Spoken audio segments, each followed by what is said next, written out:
smoothly. I need a something. Good evening. Welcome to the March 16th, 2026 regular City Council meeting. We will begin with the Pledge of Allegiance led by Councilmember Thompson. Allegiance to the flag of the United States of America and to the republic for which it stands, one nation, under God, indivisible, with liberty and justice for all. Clerk, call the roll. Beauchamp. Here. Goodlow. Here. Lilquist. Here. Elliott. Here. Miller. Here. Palmer. Here. Thompson. Here. Okay, we have three proclamations. 2A, page 6, is National Gas Utility Worker Day, and Councilmember Miller agreed to read that one. Okay, City of Ellensburg proclamation, Natural Gas Workers, Utility Workers Day, March 18, 2026. Whereas in 2015, the American Public Gas Association began recognizing March 18th as Natural Gas Utilities Workers Day. And whereas the date was chosen to remember the New London, Texas school explosion that occurred on March 18th, 1937, leading to the widespread odorization of natural gas and an increased emphasis on safety. And whereas safety is a vital aspect of natural gas distribution, and the employees of distribution companies endeavor to make natural gas delivery as safe as possible. And whereas the attention and dedication of our utility workers is essential to ensuring the safety of natural gas distribution.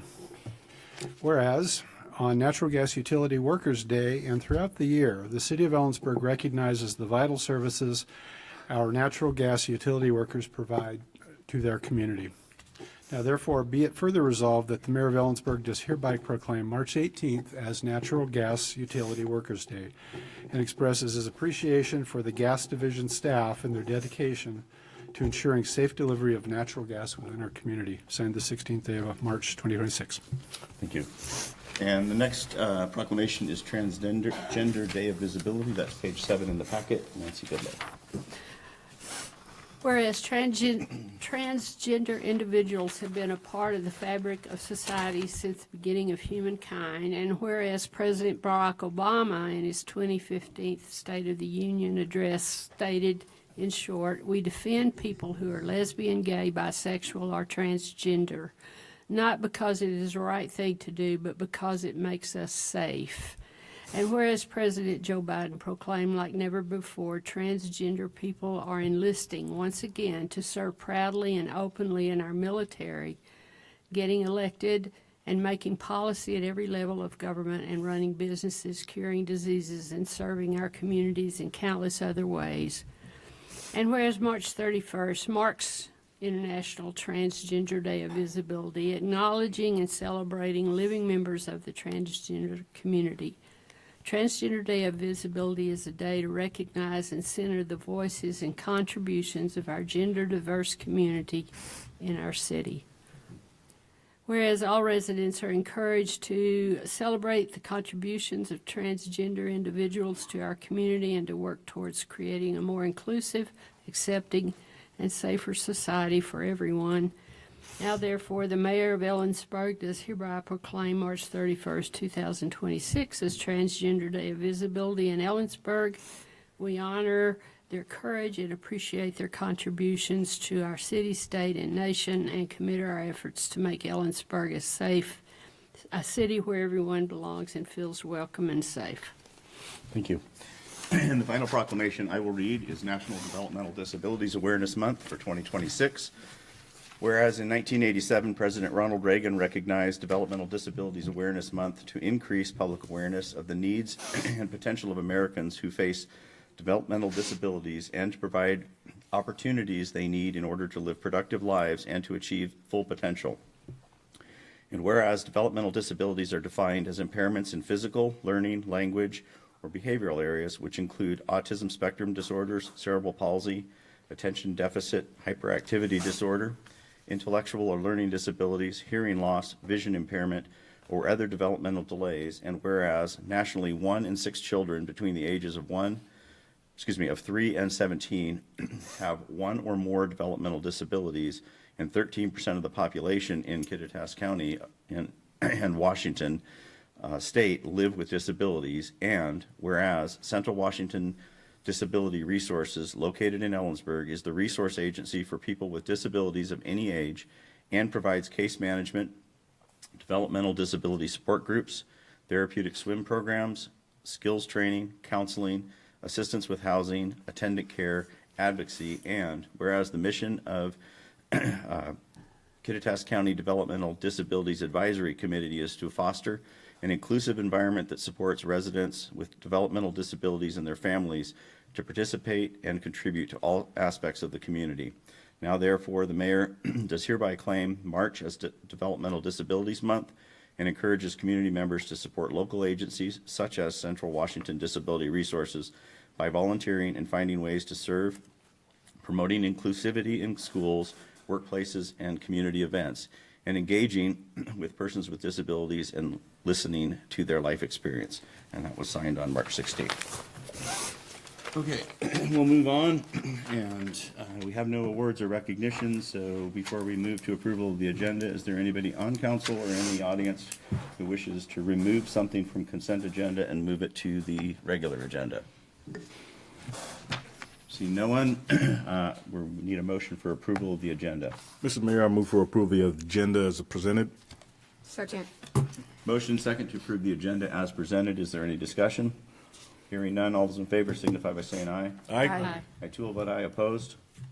That motion passes. Now we move the consent agenda. Mr. Mayor, I move for approval of the consent agenda as presented. Second. We have a motion second to approve consent agenda. Is there any discussion?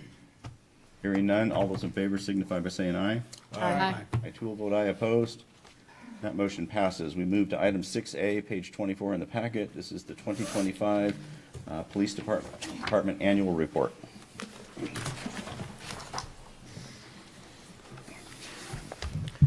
You get proactive IT help.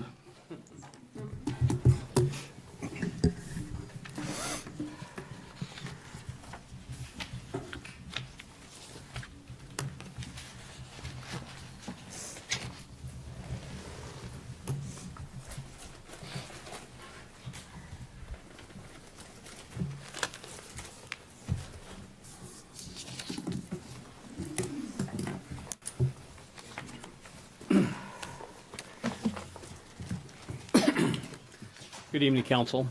For the record, Ken Wade, Chief of Police for the City of Ellensburg Police Department. Tonight, I'm here to talk with you or to share with you the success and what 2025 looked like for the Ellensburg Police Department. In retrospect and review, continue with our commitment to public safety and the partnerships and focusing on improving the quality of life for everybody in Ellensburg.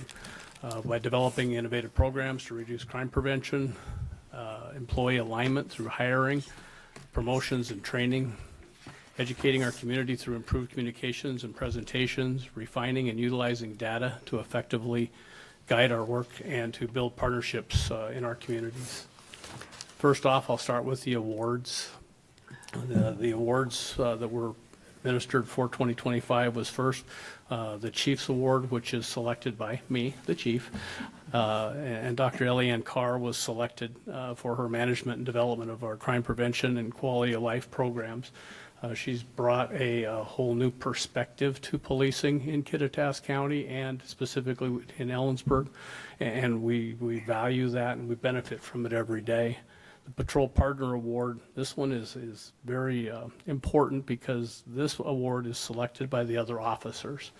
It's called Patrol Partner based on the similar award that's given out of each basic training class. It's the person that you want to work with and to have with you in those difficult situations. And we're very fortunate to have our most senior officer, Officer Andrew Hall, was selected for that based on his positive attitude, sound judgment, professionalism, and agency-wide support.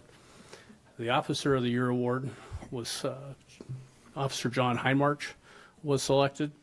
And this is picked by the supervisors with a focus on individual contributions to the department, quality of service, dependability, and a high level of integrity. I'd also like to highlight the fact that he was a great steal from the Redmond Police Department. So these two are new awards. the Traffic Safety Enforcement Officer of the Year, Officer Jacob Claybaugh, for his well-rounded traffic enforcement, commitment to traffic safety mission, and our Community Engagement of the Year award to School Resource Officer Clayton Self. He was selected by the command staff for his contributions towards educating the public about public safety in our communities. We'll get right to the heart of the matter. This was 2025 for me. We had 6 total separations, people leaving the department. 2 went to work for King County Sheriff's Department, where they benefited from a $40,000 signing bonus. We had 1 that went to the Sheriff's Department.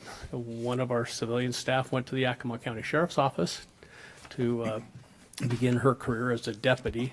1 changed a career and left Ellensburg Police Department and is now working for the Richland Fire Department. And we had 1 retirement. We were fortunate enough to be able to hire 5 new patrol officers and 1 code enforcement officer last year to kind of offset that. We have 3 officers that are currently finishing their coaching experience and should be in the car at the end of the month on their own. We have another officer that's at the academy, and then 1 of our new officers is currently out on another leave. It leaves us with 2 vacancies. I'd be happy to share that we have possibly 2 employees that we'll be able to plug into those spots here in the coming weeks or months. Our department overview, the patrol division, which is the largest part of the department, which also suffered from the most turmoil with all of the changes. We had 4,481 calls, reports filed, which is down 10%, which is a good thing. When we're looking at numbers of incident reports, and those are dropping, that means we're having fewer crimes. We had 662 collisions investigated. Again, that's down 3% compared to the previous year. 2,548 traffic stops. Service delivery is tied to our staffing and vacancies. What we had to do to backfill the patrol side of the shop is I pulled from the detectives. And so it's important when somebody dials 911 that somebody responds to that. And so we were able to share some of those additional staffing or investigations on the existing staff. So some of the patrol officers were taking them on. But then on top of that, our detectives were down 3. We only had 3 of the 5 positions.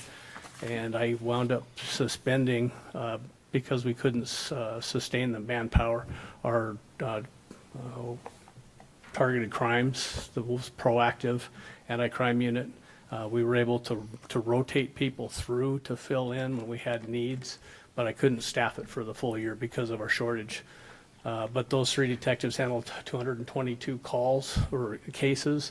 And it's important to note that 59 of those cases involved crimes against children victims. Our school resource officer, Officer Clayton Self, was selected for the first of his next 3-year assignment as a school resource officer. He's hit the ground running. He's doing a fabulous job. We have a reporting mechanism in place where he keeps the command staff apprised on what's going on in the schools. We've improved our line of communications with the school, and we're continuing with our partnership not only through the school resource officer program, but also through our analytical program. Some additional overviews of 1,563 public disclosure requests. My staff is very happy to hear that we are getting a new software system that will be helping them out with that. In that, there was 131 protection orders that were handled. Code enforcement had just shy of 2,000 parking violations, 437 code complaints, and 529 proactive code incidents. Proactive code incidents are where they go out in the field and they look for proactively obvious health and safety violations, and then we work with those individuals or those organizations to correct those. Another positive, in the animal control world, we were, and it sounds bad saying 791 is a good number, but it is an improvement. 24 dog bites, and this year we only experienced 1 animal cruelty investigation. Our partnership with the Humane Society is very important. They're doing a great job for us, and we appreciate the council's consideration and extension of their contract earlier this year. The department overview as far as our crime and intelligence analyst. Now you'll see all of the different programs listed there, and although Dr. Carr plays a small role in most of those, a lot of the work is done by our partners and by individual officers too. So As you can tell from that, she's, the department and Dr. Carr are very busy. Areas of interest, our continuing issue with mental health. Referrals have actually decreased 497, or from 497 in 2024 to only 392 last year. It's a 21% decrease, and it's the first meaningful decrease that we've seen in the last 10 years. Suicide calls increased or decreased 96 to 77, a 20% decrease. But suicide attempts observed by the officers increased 55%. And since 2020, we've normally averaged about 1 suicide death a year. Last year, we experienced 6. So just because we're seeing a decrease in the total number of calls, it still has not offset the importance of our mental health program. But I do believe that the mental health tax is providing a great value in helping in this area. Continuing issues with controlled substances. Again, this is another success from the standpoint that we're making a difference, but we still have further to come. We had 1 reported controlled substance overdose death in 2025. That's just down from 9 that we had in 2023. We went for a period of having no overdose from September 23 to October 25. It's the longest period of time we've gone without a death. Officers responded to 5 non-fatal overdoses, and we've been carrying naloxone, and we administered it twice last year, which is also down from the number of applications in the past. We're also part of the Leave Behind program, where we leave behind boxes of Narcan at the residences or in places where we've come in contact with individuals that we feel will benefit from that. The local drug environment is still primarily methamphetamine and powdered fentanyl. We're not seeing as many powdered or fentanyl in tablet form, but in recent seizures, Western Washington had one of the largest seizures last year, and they were roughly 400,000 pills of fentanyl. They were 40-some pounds of powdered fentanyl. And if Western Washington didn't want to be outdone, we just had a recent seizure in Walla Walla, the Tri-Cities Drug Task Force there. They seized $2 million in cash, 16 firearms, and about 300 pounds of drugs. So it's in this area. Unfortunately, without a proactive team, we're not able to go after it as hard as we would like to, and we're hoping to change that here after promotional test. We've got our staffing levels to the point where we're going to be able to reassign. Continuing area of interest, juvenile crime, gang activity. Post-2019, we saw a huge increase in malicious mischief and other gang graffiti and other related gangs calls. We had another gang-related homicide last year north of Central. Suspect is also in custody for that. The 2 homicides we've had in the last 2 years were both gang-related. This one in 2025 was in retaliation to the 2024 homicide. We have dedicated officers, or this summer we dedicated 2 officers. We pulled them off the street because of their technical expertise in gangs and their tactical abilities, and they were assigned to go out and work proactively to target those incidents that were being impacted by gangs, change the gang environment. And when you look at task force operations, you look for 2 different things. There are disruptions and dismantlements. Dismantlement is when you do away with a complete organization, which is something you're not normally going to do in these types of situations. But we had some very significant disruptions, and so much so that one of the local gangs that had been problematic no longer exists. It doesn't mean that they're still not here, but they're not operating as a gang. And so we've seen a dramatic decrease in the amount of signaling and the information out on the street, but they are still there, and we're still paying close attention to those. We're working with other jurisdictions throughout Eastern Washington so we remain on top of what the current trends are. One of the things that we learned recently was Ellensburg kind of a bedroom community for some of the Yakima area gangs. They do all of their gang activities in Lower Valley. They have their families up here where they're safer. So it's nice to know that they feel that they're treated safely or that they're safe here in Kittitas County, but we're definitely trying to influence that. We had 52 juveniles charged with a crime in 2025, and that's not unique juveniles. Those were number of juvenile incidents where we had an arrest. And again, that's a 13% reduction compared to the previous year, which is a success. Kind of an overview of our crime reduction summary. We continued this into our third year of our community survey.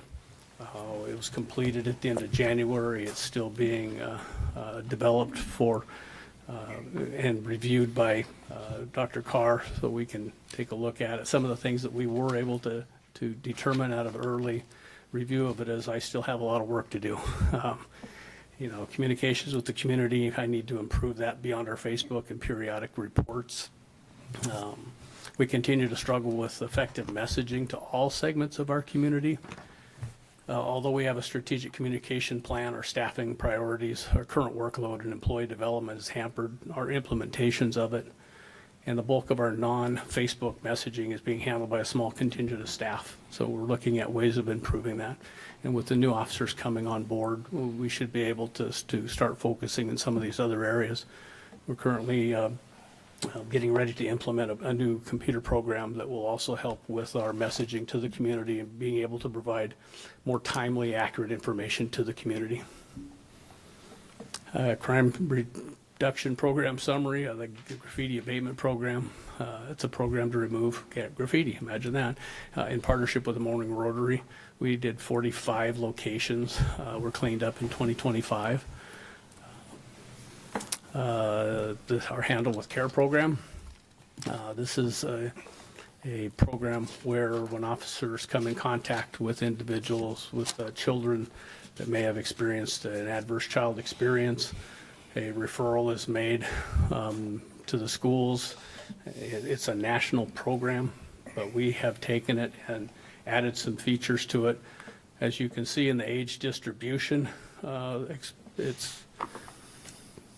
it has had pretty significant impact across the board. You take a look at the 10 and 11-year-olds that are on there, that is basically your COVID, and then your pre-COVID to the right, post-COVID to the left. So we're monitoring that to see what, if any, changes we're going to see in that.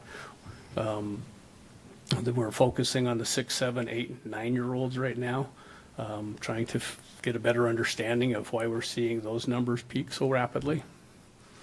On our high contact counts, as you can see, a bulk of our contacts are just a single event, but we do have one individual who's been contacted 12 times in the last year. We have 2 that have been contacted 8 times, 4 that have been contacted 6 times.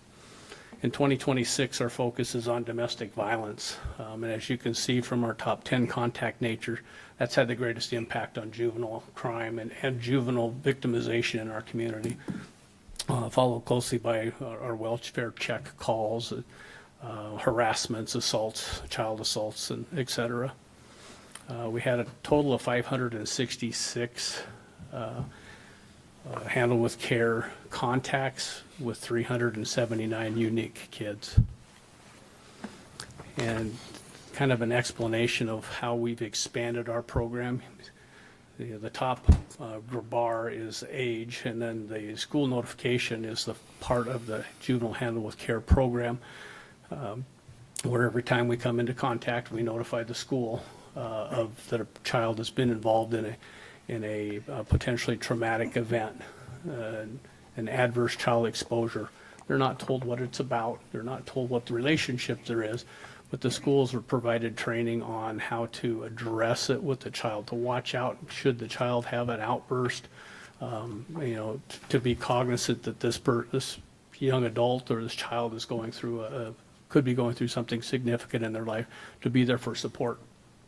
What we do in the police department is we put a banner on there in the name field and on their address, so that if we get a call to that address or a call involving that child, the officers are aware that they might have had another instance, and so Then we'll do some research to see if there's something that we can do to help with that.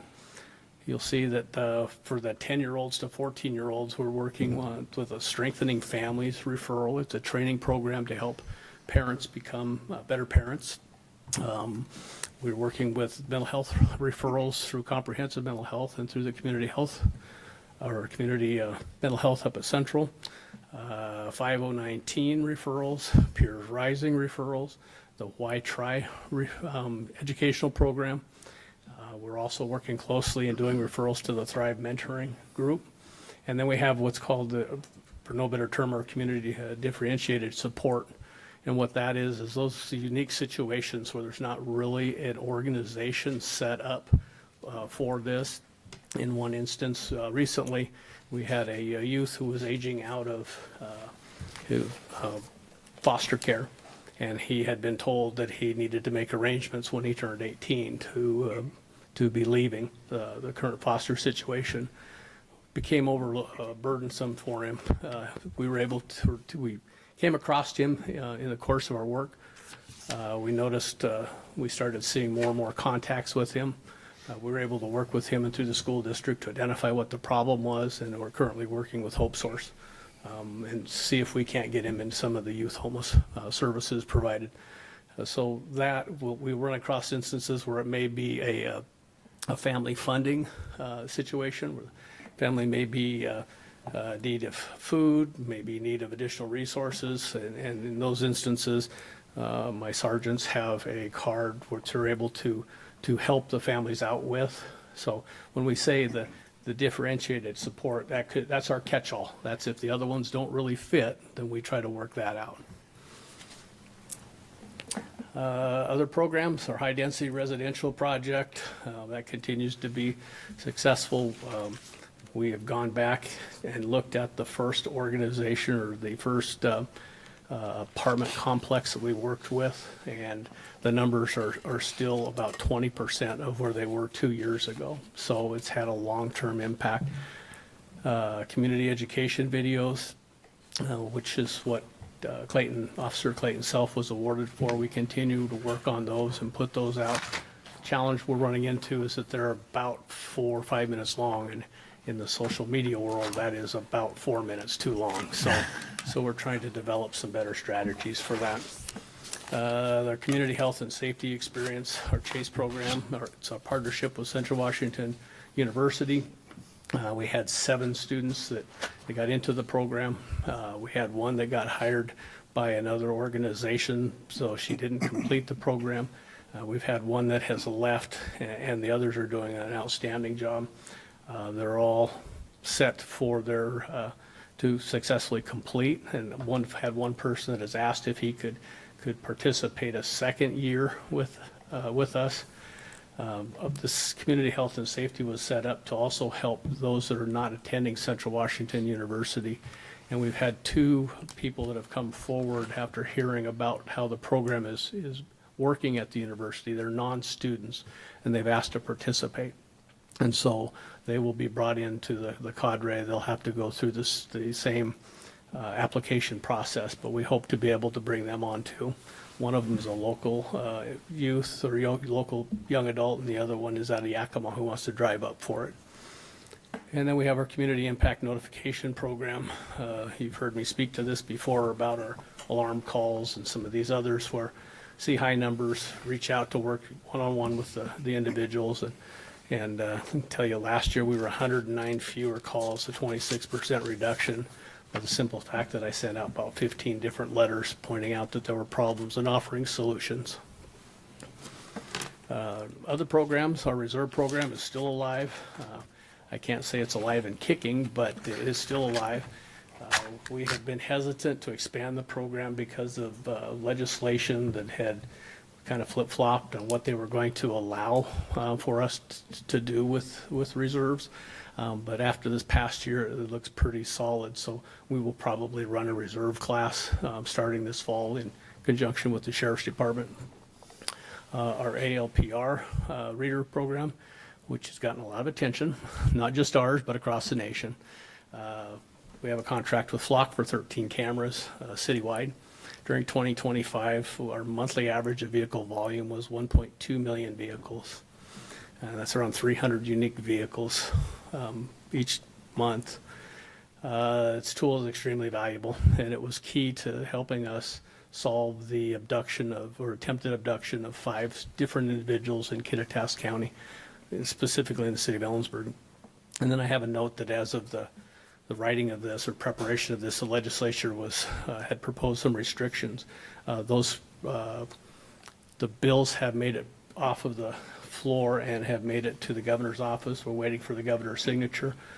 There will be some restrictions placed on it.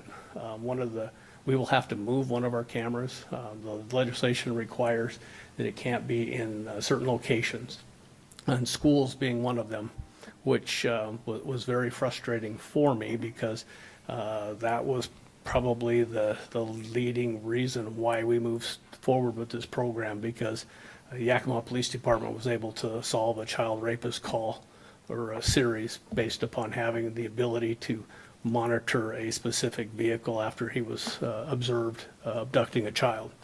But we'll be pulling that out. We're going to find another location to put it. There's certain other restrictions that will require us to write search warrants for additional data. It's just an inconvenience. We can certainly live with it. But they did strip the ability for us to use it for misdemeanor crimes, which is too bad, because one of the side benefits that we found with Flock was we were able to solve a lot more of our hit and run collisions in town based off of a vehicle description. We're going to lose that tool. We won't be able to use that for misdemeanors, and hit and run unattended is a misdemeanor. Drone programs. Drone program began in 2024 with funding approved by you, the council. During 2025, we flew 50 unique missions supporting security at 2 parades, criminal and non-criminal investigations, agency assists, fire investigations, community events. We helped with the parking project. We helped with the flood identification and damage support.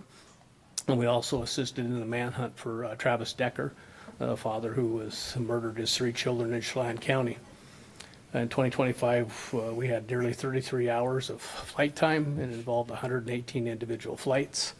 And it's a very valuable tool for this. And the reason that I'm bringing it up now, and I'll highlight some more, is the federal regulations will prohibit us from the purchase of DJI products or drones, which is what our fleet is and what most fleets in law enforcement are.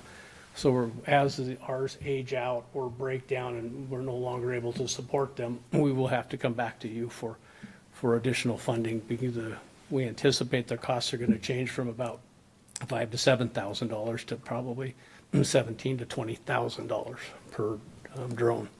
In this instance here, I'll highlight one of the reasons, or one of the biggest benefits of this, if I get my mouse to work. This was a call that came out at the West Interchange of a man with a gun. And as you can see, there's 2 people walking along the right shoulder of that roadway. And where they're at now, that is just on the westbound off-ramp to I-90. The light you see over that's reflecting on them, that's a drone spotlight. And it was interesting to watch because they're trying to figure out where all this is coming from. You can see the subject on the lower right clearly has a firearm in his possession. Our drone's equipped with a speaker, but because of the heavy truck traffic right there, they couldn't hear the directions that were being given. And as you can see, they're both dressed in fatigue pants. Now all of a sudden they see us. The guy there on the left waved to us.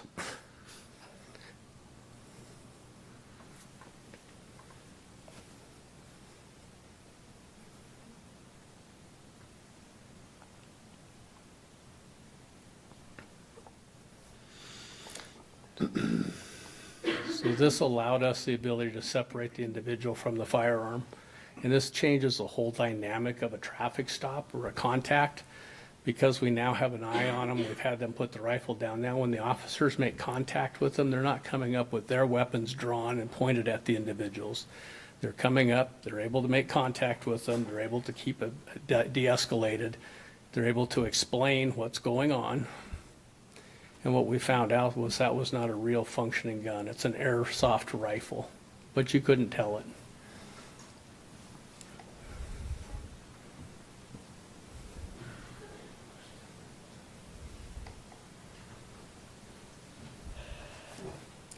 Five years ago, that would have been an entirely different contact. The people would have probably been proned out, separated from the firearm, so we could make sure that they were safe. Here's another, this is a high-risk warrant on a wanted subject, again, out at the West Interchange. I don't want to say that the West Interchange has a lot of violent crime out there, but here's a couple instances where we were able to utilize it. In this, we have a subject that was wanted. He was very uncooperative, and he was somebody that had a lot of potential for some violence. So, there we go. We were able to launch the drone. The officer's at the rear of the vehicle, but you could see he had something in his hand. If you were 40 feet behind him, you don't know what's in his hand, but we were able to see through the drone that he was holding onto a camera, so it wasn't, or his phone, so it wasn't a gun. In his other hand, he's got a vape, which could very easily be mistaken for a weapon. We're able to search the vehicle for basically from outside of it using the drone. Again, the officers are giving him directions, telling him to exit the vehicle and to come back to them. He's not cooperating with them.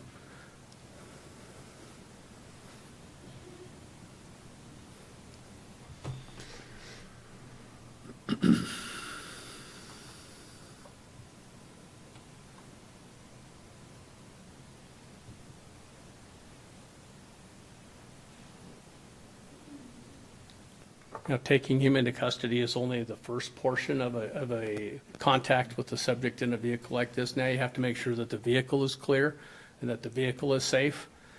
And in past, you had officers that would go up and approach the vehicle, you know, in the hopes that there was nobody else in there or prepared to deal with them. But in this instance, we were able to take the drone and fly the drone right up to the vehicle and check it out to see if there was anybody in the vehicle, in the back seats or in the front seat, that represented any further danger.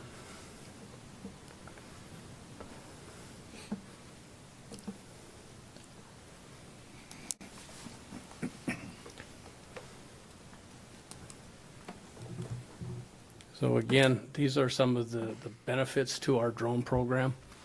Other community engagement, National Night Out. Again, it's held the first Tuesday of every August. It's referred to as Eat with the Heat. Its focus is on child and child safety. In 2025, we were recognized nationally for the event. We were one of 2 departments in Washington State recognized and one of 35 agencies nationally recognized for our participation in this program. We also had our Cop on Top, which is a partnership with Fred Meyers and other emergency services, fire department, and law enforcement.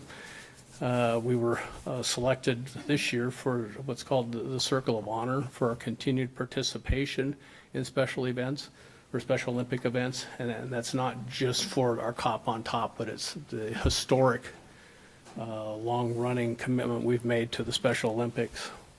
And then again, we had our Shop with a Cop and Firefighter, which was hugely successful, in large part because of the school districts and the participation of the fire departments throughout Kittitas County. We were fortunate this year that we didn't have severe weather, so we were able to get almost all of the kids there. I believe we had 2 in the Upper County or Easton area that weren't able to make it down. So the Upper County firefighters got with those families and then took them shopping in the Upper County. So all 50 kids were got to participate. And again, a thank you to Roy Savage and Wandermere. They provide a box, basically a boxed Christmas dinner for the families. Administrative reporting, complaints. We had 8 complaints this past year. None of them were founded as a policy violation. We review and investigate every complaint that comes forward, and then no matter what the outcome of it is, we also have conversations with the employee on how we may better, serve the community. There's a difference between a person that is, violating a policy, and then it may just because a person, we're not communicating well with them. So that's something that we're always working on. You can see we had no biased policing allegations over the last 2 years. Administrative reporting on a response to resistance. Here I have the 6 categories that we routinely use, but there's 13 categories altogether. So 7 of those categories we never touch. And then this past year, we've implemented, we being the state of Washington, implemented a new administrative reporting process called WADEPS. This came about of the 2022 legislative session, and I quoted out of the WADEPS manual what their purpose is. It's basically to inform the community of different types of uses of force, the different demographics, by age, by a whole host of things. I've included the link at the bottom. If you get on there, you can take a look at and search through all of Washington State's uses of force. And when I checked this was through January. I think this was through February. And they had, what they collect from us is all of our calls for service. And then they also, every time there's a use of reportable force, by their definitions, then we report that. As a statewide, there was 1.2 million calls for service as of this copy, 673 uses of force incidents, and of that, that's a 0.56 reportable use of force. So if you take a look at the far right, the frequency portion of it, it talks about lethal force. Excuse me. In this case, there were 22 of them out of that number. And this is statewide data. It began in September 25. They're still trying to fix some data points in it, make it easier to use, but it's something that they'll be rolling out soon to the public in a statewide presentation. And then acknowledgements. Again, the success that we experienced in 2025 wouldn't be possible without the dedication of the officers and the support of city leadership and partners with our Ellensburg public. We're hoping to build a safer, stronger community for all. We would also like to acknowledge the victims of crime in our community and their families. We recognize the loss of security and other challenges each must face in moving forward with their lives. And I'm available if you have any questions. Any questions for staff from council? I have a question about the use of force. Are there still those special committees who review the use of force cases? I don't know. We didn't have any. I thought we established a committee a few years back of citizens who were involved in reviewing use of force. No, all of the uses of force are reviewed by the supervisor and then the command staff, and then I do a final review on them, and then we report those findings out. Prior to the WADEPS, we were reporting them to the State Attorney General's office. We were reporting them to the Washington Association of Sheriffs and Police Chiefs, but there was no independent group that looked at the uses of force. But we do have complaints or excessive force complaints that are reviewed by the Criminal Justice Training Commission. And then they take a look at that as far as whether it meets the criteria for decertification, and then they make that judgment. Okay.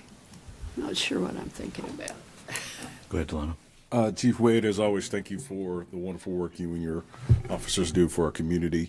My question was regarding the Handle with Care program, and if there's any correlation with the amount of high contacts that were made associated with students that happen to be maybe becoming to be recruited for gang activity. I'm just trying to see if some of those that Handle with Care was associated with at-risk youth. Yes, we've had a few that I can think of that were either being jumped in to a gang or were participants in some activities with potential gang members, although these individuals didn't qualify as gang members. And so they are referred to it, and our juvenile gang members are also referred to in this. We continue to try to seek services for them outside of the criminal justice field to see if we can help them with it. Excuse me, there's an organization out of the Tri-Cities that helps known gang members get out, and so we work closely with them too and make referrals to them. And last year, I think you mentioned, unfortunately, some of that gang recruitment happens not just only in middle school, but even in elementary. Is that accurate still? There was discussions with kids, and they're primarily family members of the older kids, but yes.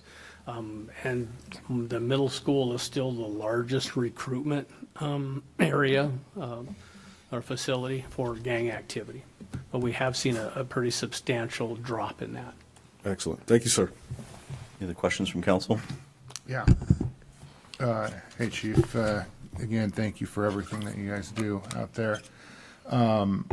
With a department that is dealing with recruitment issues, which has been the reoccurring theme, but then also the use of technology, in which it seems like we're getting a little bit of a force multiplier bump, the drones, the license plate readers, taking the officers that we do have and using them a little bit more smartly just because we have access to this information now. What technology do you see coming down the pipe over the next couple of years that Ellensburg should be looking into now to make sure that we continue to support our officers? We're currently working with Peregrine, which is a platform that takes information and uses technologies to improve reporting. What it does is it captures our own internal data and gives us basically a Google search bar ability to query it.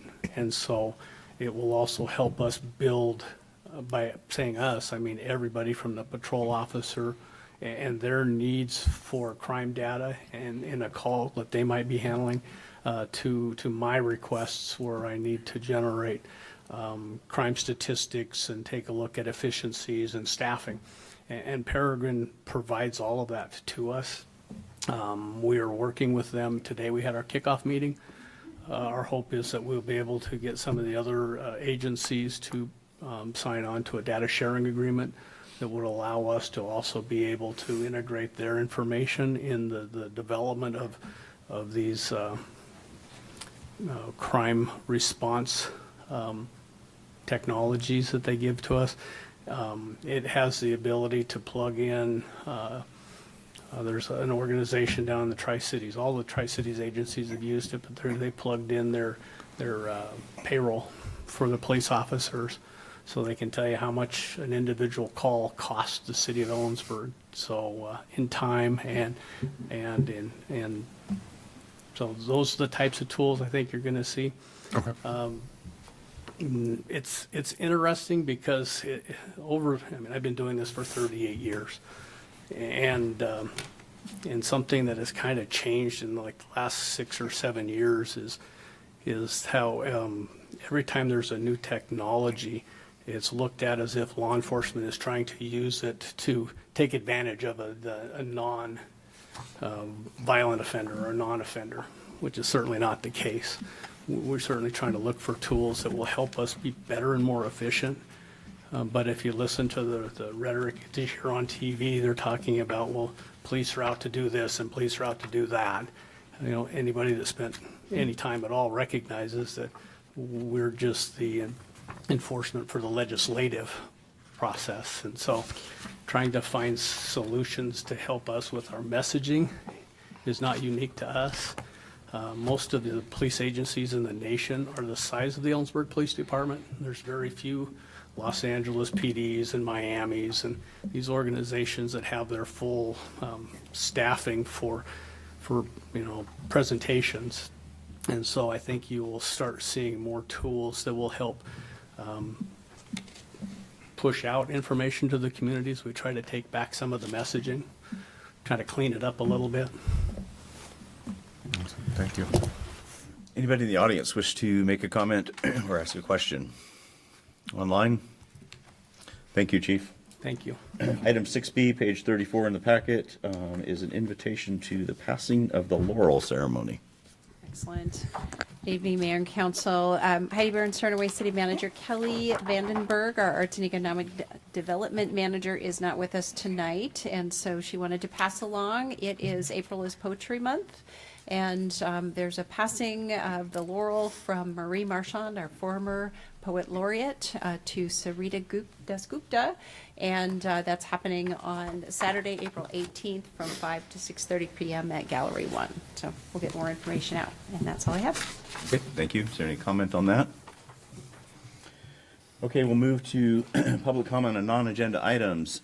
We do have somebody qualified online. Each speaker's comment is limited to 3 minutes. Total time allotted for this is 30 minutes, extended only by a vote of the council.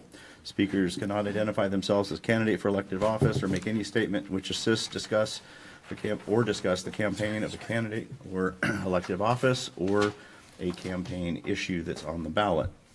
Speakers providing comment on non-agenda items may only address the council on matters identified in their registration form and which must concern the city business or over which the council has control. When recognized to speak, state your name, whether you live in Ellensburg, Kittitas County, or elsewhere.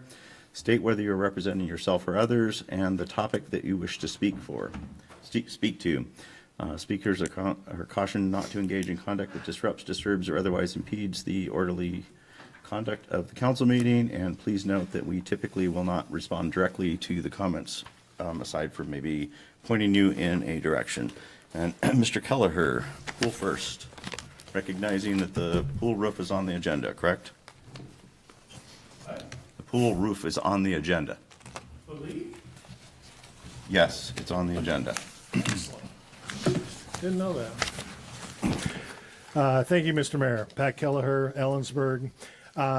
Thank you for attending the 3-minute meeting, Pool First. I appreciate your guys' prompt, attendance, every 2 weeks.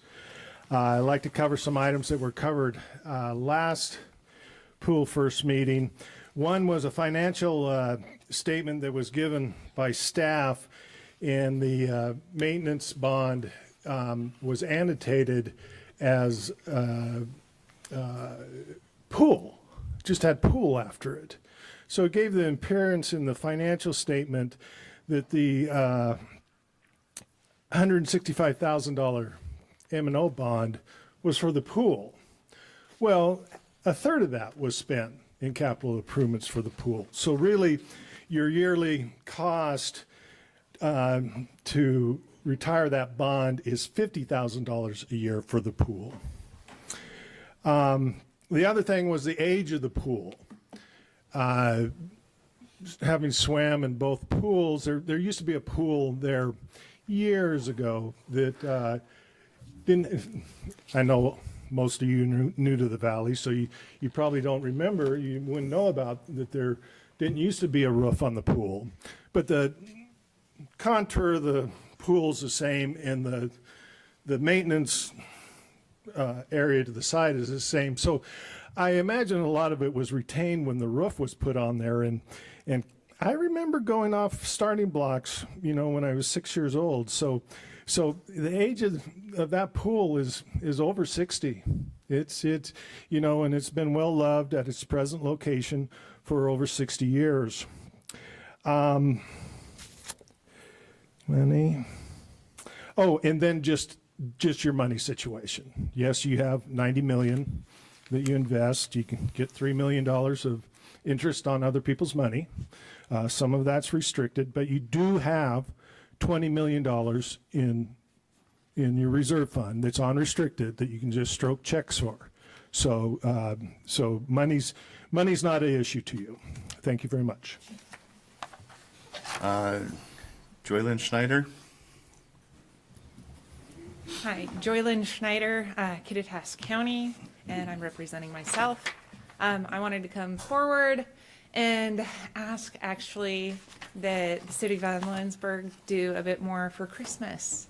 I saw Cleellum really decked out with lights this year, and I realized that we didn't even go to Leavenworth this year because Cle Elum was so pretty. We drove through, and I would like to see Ellensburg do that because we are uniquely positioned to intercept traffic headed to Leavenworth. And Leavenworth gets so crowded and the parking's horrible. And we have such pretty streets and pretty buildings. And we should really try to capture some of that. Plus, the Christmas season, it lingers. You can start it before Thanksgiving and you can go into January. And it just draws people into the community. And with the rodeo and the cattle and the ranching that we have here, we are like uniquely positioned to have a very, very pretty kind of old-fashioned-y type Christmas, maybe evergreens and animals and nativity even, you know, but whatever it is, I would just like to see our city do maybe just a smidgen more and see if we can intercept that Leavenworth traffic and draw it into Ellensburg. That's all I have. Thank you. Thank you. Anybody else in the audience? Okay, and I actually noticed the person who signed up online is actually for an item that is on the agenda. So we're going to move on to item 8A. I got a book script to read now. Okay, this is a quasi judicial hearing to consider the adoption of Resolution 2026-05, which potentially looks at a subdivision, a Houghton subdivision. There will be an opportunity for limited public comment. The purpose of this closed record quasi-judicial hearing is for the City Council to consider the pertinent facts, applicable law, and to make a final decision on whether to adopt a Resolution 2026-05. This would approve the Houghton preliminary long subdivision, which is application P25140, submitted by Mark Kirkpatrick and Encompass Engineering and Surveying on behalf of the property owner, Jeffrey James Houghton and Rebecca Lynn DeVere. The closed record hearing to consider the application for preliminary plat approval of the Houghton Long subdivision is now open. We ask for your cooperation in the following procedure. This is a closed record hearing. There's already been an open record hearing before the hearings examiner where evidence was submitted and testimony received. Under state law, there can only be one open record hearing allowed for this proceeding. This closed record hearing means the council bases its decisions only on the record developed at the public hearing previously held before the hearings examiner. Only city staff and applicants' agents, property owners, or others who already participated in the open record hearing on this matter through oral testimony or written comments received by the hearing examiner can participate in the closed record hearing, which include Mark Kirkpatrick, Jeffrey James Houghton, and Rebecca Lynn DeVere. No new testimony or introduction of any new materials or evidence is allowed. Comments or arguments must address only the record already established during the previous open record hearing before the hearing examiner and must be directed to the issue of whether the hearing examiner's recommendation should or should not be adopted. If anyone presents comments that are not based on the facts of this record, anyone makes an objection, or anybody may make an objection, If the objection is made, the person speaking will stop until the issue of the objection has been resolved. The city clerk will be recording the proceedings. I will first recognize requests to testify from anybody attending this hearing in person, followed by persons attending remotely via Zoom. And then we'll go into that if we need to for the Zoom. If you are connected by telephone, again, wait till we recognize you. When you're invited to speak, begin by stating your name, address, and indicate whether you are speaking for yourself individually or as a spokesperson for a certain group or both. Speak slowly and clearly. One person will be allowed to speak at a time, and any questions of staff are to be directed through council. City Council seeks to conduct this hearing in a manner that is fair, unbiased in both appearance and fact. Therefore, I ask the council members the following question. Does any council member, or does any member of council have an interest in this property or issue? No. I too say no. Will any member of council obtain a financial benefit or suffer a financial loss as a result of the outcome of this hearing? No. My answer is no as well. Does any council member believe he or she cannot hear and consider this matter in a fair and objective manner? No. My answer no as well. Has any council member engaged in communication with opponents or proponents regarding this issue outside the public hearing process? No. My answer is no as well, so I'm not reading the rest of that one. Is any council member employed by a party which has a direct or indirect interest in any property, the value of which would be affected by the decision in this matter? No. My answer is no as well. Will any council member be employed by a party for which the potential employment may be a result of this decision? No. My answer is no as well.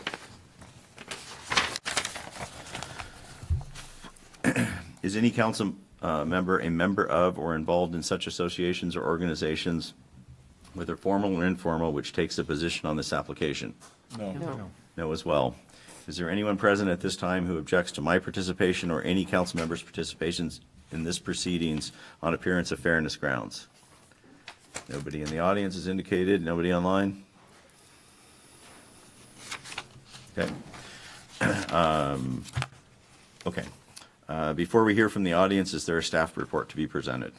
There is. Thank you, Mayor. Good evening, Council. Mark Rudd, Associate Planner with Community Development. So the Houghton Preliminary Long Subdivision is City File Number P25-140. Just a brief overview. So as indicated by the mayor, for a preliminary subdivision, first the hearing examiner makes a recommendation that was incorporated into the agenda for this evening. And that's based on the record developed during an open record public hearing. City Council then makes a final decision on the proposal after a closed record public hearing, with approval coming by adoption of a resolution versus an ordinance. The applicant would be required to install the subdivision improvements pursuant to the Ellensburg City Code and all the required standards, and meet any conditions of approval that are associated with council's approval prior to coming in to file final plat. Final plat is what allows them to actually create and record the lots and then go out and develop them. So they need to do the public improvements prior to doing all of that work. With that, here's an outline of the proposal. So this would be a 13-lot long subdivision. This is on North Airport Road at 2519 North. The western portion of the property here, you can see, would be maintained as an open space tract. That's because of the presence of critical areas that I'll get into in a moment. But the 13 lots would come west off of North Airport Road into a cul-de-sac, into a roadway that would be dedicated as public right-of-way.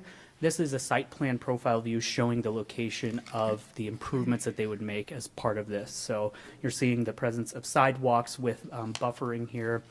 There's low-impact development swales proposed along the North Airport Road section, buffering proposed sidewalks along the entire subdivision frontage. And then 4 of these lots would be what's considered a cottage court configuration with a road connecting to these rear lots via an easement right here. They've also proposed a stormwater management tract here. The open space parcel would be a little bit over 2 acres. This approval and review, potential approval and staff's review was associated with critical area permit P25-021, as well as SEPA environmental checklist P25-022. Because of the environmental considerations, both of those were required. The outline here with the dashed line is showing the presence of delineated wetlands that were found in a critical area report by a qualified wildlife professional. Based on the scoring of that, there was buffering required from the presence of those wetlands. And they have proposed with that buffer averaging, which would effectively allow them to shift the location of where some of the required buffer is from one to another, so long as it doesn't denigrate the quality of the physical environment. And so they would otherwise be required to maintain this kind of dotted area at the rear of these lots as protected open space, but they've proposed buffering that, effectively transferring it to the other side, which would be allowed here. And based on the report from the professional in critical area permits, that wouldn't reduce the quality of the environment. So effectively, the area that's shown as the rear of lots 5 through 9, as well as the stormwater tract, would be kind of the edge of this maintained open space area for the benefit of wetlands and those buffers. And showing again sidewalk improvements for all of this here. And then the stormwater would be managed by an underground piping facility that would be in an easement going through lot 9 back here, as well as an access easement that would overlay that, as shown on the preliminary plat document in your packet. Existing conditions, the property is just under 5 acres. This is just southwest of East Bender Road's intersection with North Airport Road. You can see that wetland area identified pretty clearly with the presence of this strong tree cover right here. The area is zoned residential suburban. Just for the sake of the record, the future land use category for this in our comprehensive plan is residential neighborhood, which is intended to accommodate multiple residential types with single-family kind of largely typified by that. There's no site-specific rezone associated with this, so that's more just to show that the development would largely be in conformance with the comp plan. Jumping back to some of the environmental considerations of this, the western portion of the property does contain delineated wetlands scoring as Category 3. Much of the parcel, including all but one of the lots, is also within FEMA's special flood hazard area, the 100-year floodplain. Both of those are regulated by the city's critical areas ordinance and require specific actions for development of both the public subdivision improvements, so the streets and utilities, as well as future home sites. So again, city staff reviewed the subdivision in light of the critical area application and SEPA environmental checklist, which had adequate information about the potential environmental impacts. The city issued a notice of the open record public hearing of the subdivision applications and associated permit applications under the optional SEPA DNS process that's provided under Washington Administrative Code, where you basically consolidate the notice of all of these things into a single notice and comment period back on January 8th. That occurred through daily record publication, 300-foot buffer mailers, on-site notice board, SEPA register, and SEPA email list. Comments were received from a number of individuals from city departments, including Public Works, our gas and electric utilities, and stormwater utilities separate from Public Works. Also, several Washington state agencies, specifically Fish and Wildlife and Ecology. We also received an email from one mail notice party of record who had some questions. We responded with information that was included in the packet and invited them to follow up with additional comments on the proposal, and none were received. All of those were provided to the open record. All of these individuals were provided open record public hearing attendance information, which was held in a hybrid format. Prior to that hearing, the city did issue through staff a SEPA determination of non-significance for the proposal, as well as critical area determination for P25-021. Those were done on February 6th. There was no administrative appeal of the SEPA DNS, which by rule needed to be consolidated with the open record hearing on the matter. That open record hearing was held on February 23rd before the city hearing examiner. The only testimony during the hearing was in favor of the proposal from applicant's agent. There was no other public testimony or attendees for that. And then the hearing examiner ultimately issued recommended findings, conclusion, decision, and recommended conditions of approval for the proposal on March 5th. And that is also incorporated into your packet and into the body of the resolution that is before you today.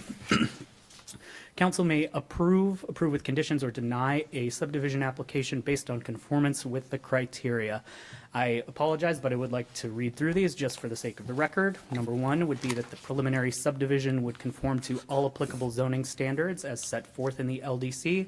That's Title 15 of the Ellensburg City Code, including building setback and intensity standards of Chapter 15-320, streetscape design standards in Chapter 15-410, subdivision design standards in 15-420, project design standards in Division 5 of Title 15, and the Public Works Development Standards. Number two, that all lots within the preliminary subdivision are provided with satisfactory access established consistent with requirements of the Public Works Development Standards, ECC Title 4 Public Works, the streetscape design standards, and subdivision design and block standards in Division 4 of Title 15, the project design standards in Division 5 of Title 15, and the Public Works Development Standards. Number three, all lots within the preliminary subdivision provided with adequate provisions for water supplies, sanitary wastewater facilities, and storm drainage and surface water facilities consistent with the requirements of the Public Works Development Standards and ECC Title 9 for utilities. Number four, all lots within the preliminary subdivision are provided with adequate provisions for electric service and for natural gas service as applicable, consistent with the requirements of the city's Energy Services Department design standards and with ECC Title 9 utilities. Number five, the preliminary subdivision conforms with all applicable critical area standards as set forth in Division 6 of Title 15. And number six, the preliminary subdivision makes appropriate provisions for the public health, safety, and general welfare, and for such open spaces, drainage ways, streets or roads, alleys, other public ways, transit stops, potable water supplies, sanitary wastes, natural gas mains and services, parks and recreation, playgrounds, schools and school grounds, and all other relevant facts, including sidewalks and other planning features that assure safe walking conditions for students who walk to and from school. So jumping back, the hearing examiner, based the evaluation of those criteria, found that the proposal was consistent with those preliminary evaluation criteria. I'm not going to go through those line by line, but the findings were included as attachment A to Resolution 2026-05. And that would be if they were approved with recommended conditions. And then based on those findings of fact and conclusions of law that they forwarded to this council, in the matter of P25-140, they recommend the request be approved, subject to 3 conditions of approval that were forwarded. Number 1 would be that the subdivision shall abide by and conform with all relevant laws, regulations, and development standards of the state of Washington, city of Ellensburg, and public utility providers for development of the subdivision, including and not limited to Chapter 260 of the Ellensburg City Code, that's our subdivision standards, and Ellensburg Public Works and Energy Services Development Standards. Number 2, the subdivision shall comply with all requirements for installing improvements pursuant to ECC 15-260-070 and 15-260-090. Those are for subdivision improvements. Those are in your packet beginning on page 53. They meet the Public Works Department January 22nd, 2026 memorandum. That's included as Exhibit C. Electric Utility Memorandum, it's included as Exhibit D. Stormwater Utility Memorandum included as Exhibit E. Gas Utility Memorandum included as Exhibit F. And that would all be as they had confirmed in their applicant submission. That is included as Exhibit G for the resolution. And number 3, the subdivision shall comply with all requirements of ECC Title 15, Division 6, that's the Critical Areas Ordinance, pursuant to Critical Area Determination P25021, which was attached to the resolution as Exhibit H. So there's quite a bit in there. I'm happy to take any questions now or further along if you guys have them. Further along, according to my Gotcha. script. Okay. I would like to say then, though, that staff would request that council does move to adopt the resolution. It is misnumbered, unfortunately, on the very first page of your packet. It is 2026-05, approving the subdivision pursuant to the recommended findings, conclusions, decision, and conditions of approval.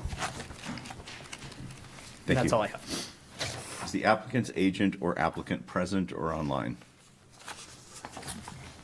Okay, we don't need to go into that.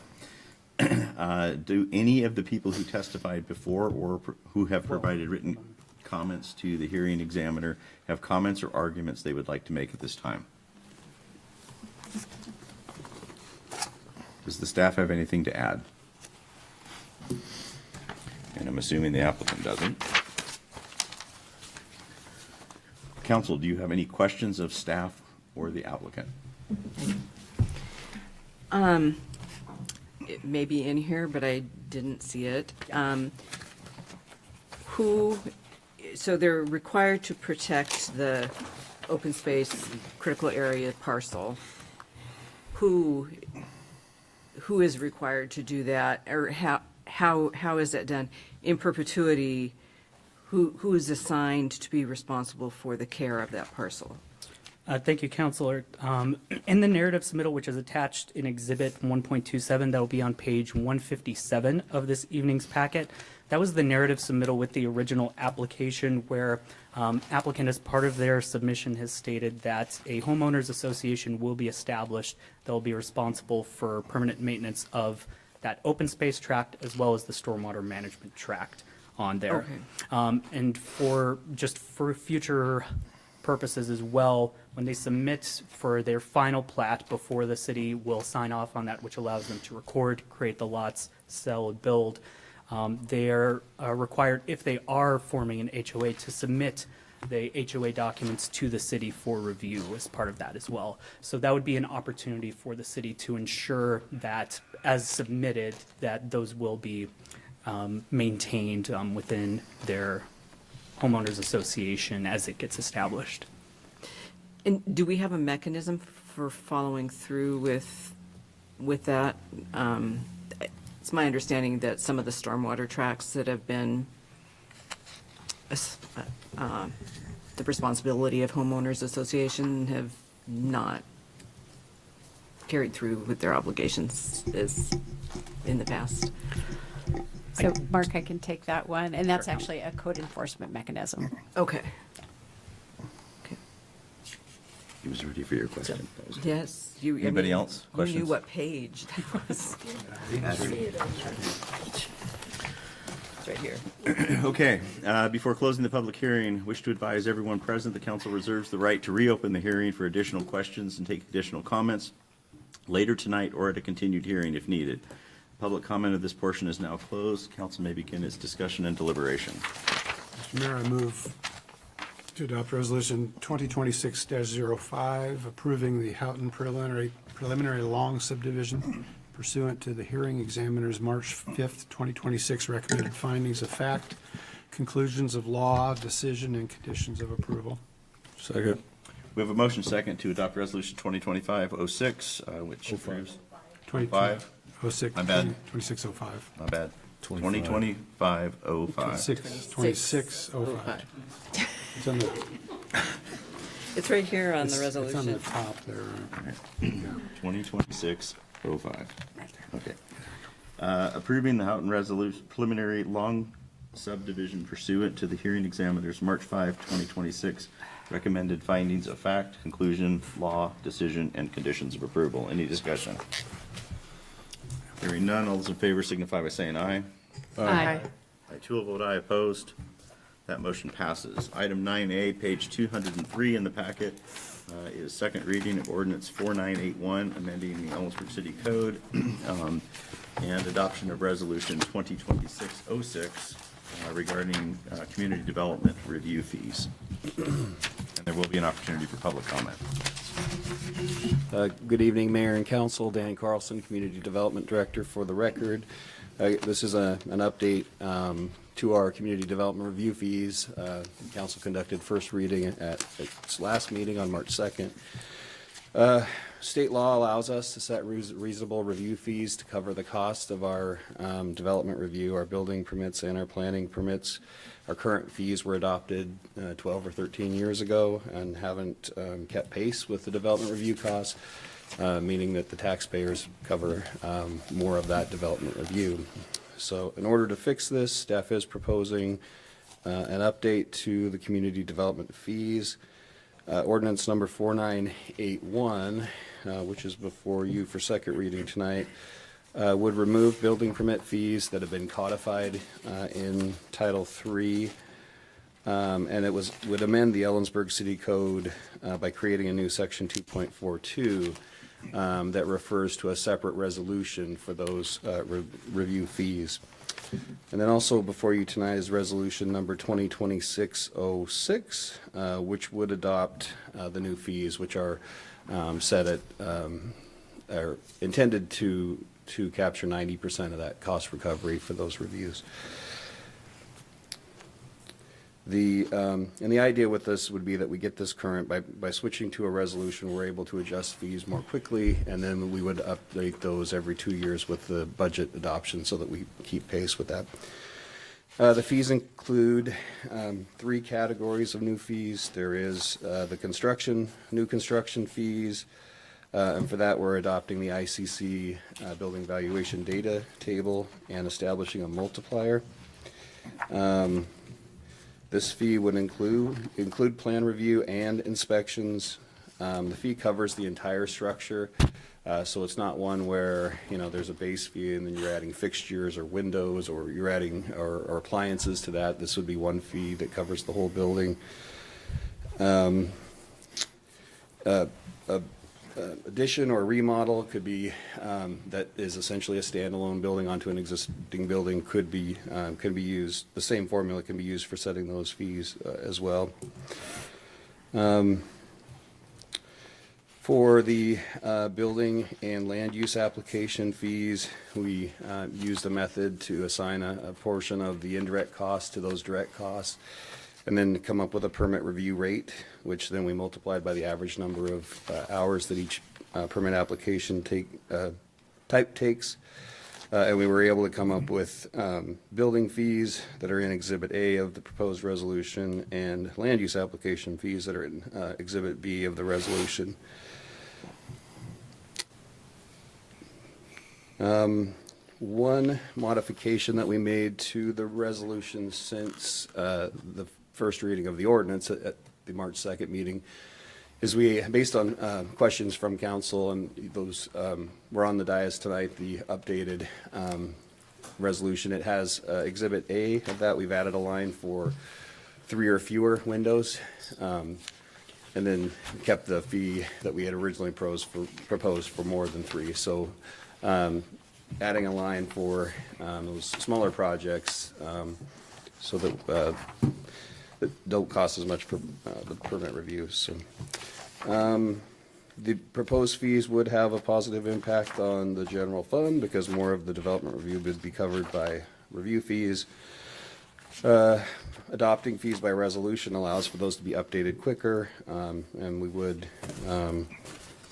review those every 2 years with the budget and update that. So therefore, staff recommends that council conduct second reading of ordinance 4981, amending Ellensburg City Code regarding community development review fees, and adopt resolution number 2026-06 with the revisions as presented by staff tonight. Council, questions of staff? Anybody in the audience wish to speak on this issue? Nobody online? Okay, so I'm going to ask a question.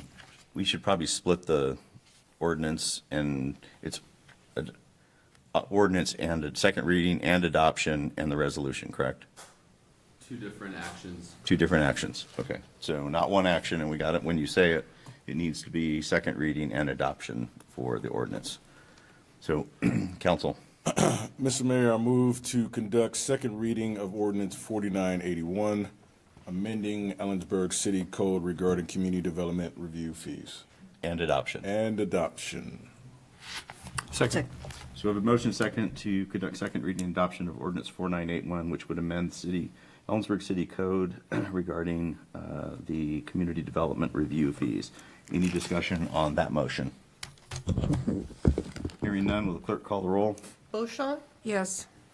Goodloe? Yes. Lowquist? Yes. Miller? Palmer? Yes. Thompson? Yes. Elliott. Yes. An ordinance of the City Council of the City of Ellensburg, Washington, amending the Ellensburg City Code by creating a new section 2.42 Community Development Fees, amending section 3.1.80 Adoption Codes Designated, and repealing sections 3.1.180 Rates and Fees Building, 3.1.181 Rates and Fees Mechanical, 3.1.190 Rates and Fees Mechanical, and 3.12.90 Rates and Fees. Thank you. We need a second motion for the resolution.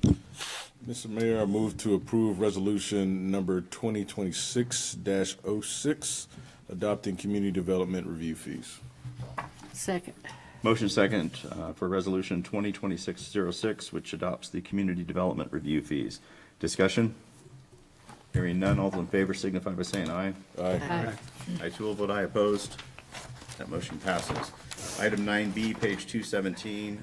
This will be first reading of ordinance 4982, which would amend Ellensburg City Code, Chapter 1.88, Diversity, Equity, and Inclusion Commission. There will be an opportunity for public comment. All right, thank you, Mayor. Heidi Barron-Sternaway, City Manager. You have before you a revised version of Chapter 1.88, our DEI Commission enabling ordinance, and this amendment had a long journey here. From time to time, we do look at the work of all our commissions over this last year as we work through our comprehensive plan. We found that there was a fair amount of misunderstanding in the work of the DEI Commission. And as the commission looked at their work plan for this year, they were asking for some clarification. And we also know that last year with the new administration, we've had sort of a changing legal landscape when it comes to federal law and implementation of that around DEI policies. And council, through their discussions and through the community conversations and common ground workshop last year, we had decided to bring this back. Specifically, the problematic language is in the composition of the ordinance. And it's the January meeting on January 20th. There was a joint study session with the DEI Commission and Council to talk through some of the challenges and to provide some guidance. At your February 17th meeting, Council went through the ordinance specifically and provided some direction to staff. Staff took that direction to put together some revised wording for the ordinance. And we worked then with a small group from the commission itself to wordsmith and to create some edits and more meaningful changes to it. And with that work at council's February 17th meeting, one of the changes you recommended was to make this a community engagement commission. With additional work and study, and as we refined the language and the actual duties of the commission, our small group felt it was very relevant to change the name to the Access and Engagement Commission. The work is making sure that there is access and removing barriers so that everyone can participate in city program services facilities. And so we felt like that was a good change.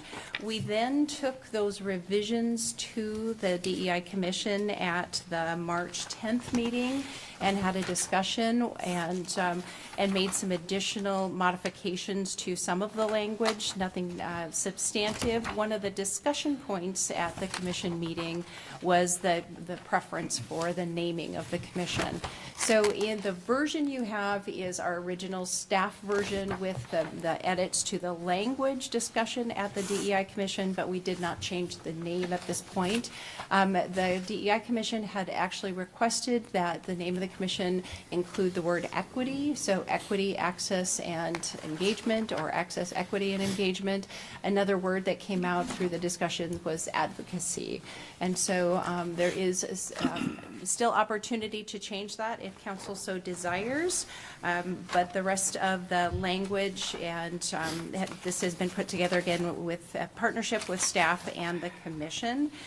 In your packet, you have a legislative version of the ordinance, which shows where the edits have been made. So underlining is new language, crossing out is replacement language, and then we also printed a clean copy on page 225, so it's easier to read to see the final results.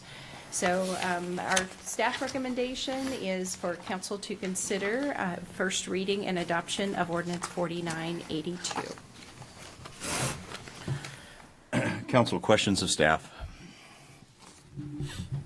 Okay, hearing none, we'll move to public input, and I'm going to take Amber first because she signed up. And these comments will be limited to 3 minutes. And Amber, you got your hand up. All right, can y'all hear me okay? Yep, you're good. All right. So, good evening, everybody. Amber Hofer, resident of Ellensburg and a member of the DEI Commission.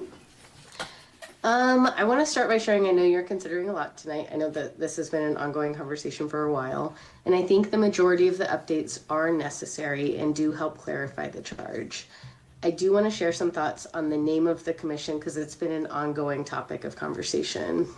After I reviewed the analysis and the justification in the agenda packet, I do want to point out that I don't think it's necessary to change the name at all. Now, hear me out. So similar to the conversation with the comp plan, there's not a clear justification for completely removing DEI language. There are references in the packet back to these federal requirements. And so I want to point out again that there are not mandated requirements to remove DEI language. In fact, the executive order that's cited is currently being challenged in court and has a lot of mixed rulings and ongoing litigation. The other documents cited are guidance, not binding requirements. And we're seeing a lot of the more aggressive federal anti-DEI actions, like the Department of Ed one, falling out. So the Department of Ed one, they had withdrawn their anti-DEI appeal in court. So Regarding the community input, again, I'm back on the justification. I was surprised that the 308 petitions are referenced in this justification.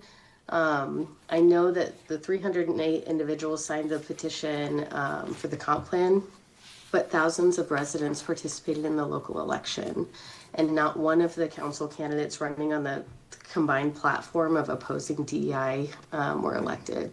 And so I want to challenge you to not elevate a smaller set of voices in a way that outweighs the rest of the community. And so incorporating the community voice, if it's still a concern, I think that instead of using 308 people to represent 20,000 residents, you could add a formal initiative on the ballot.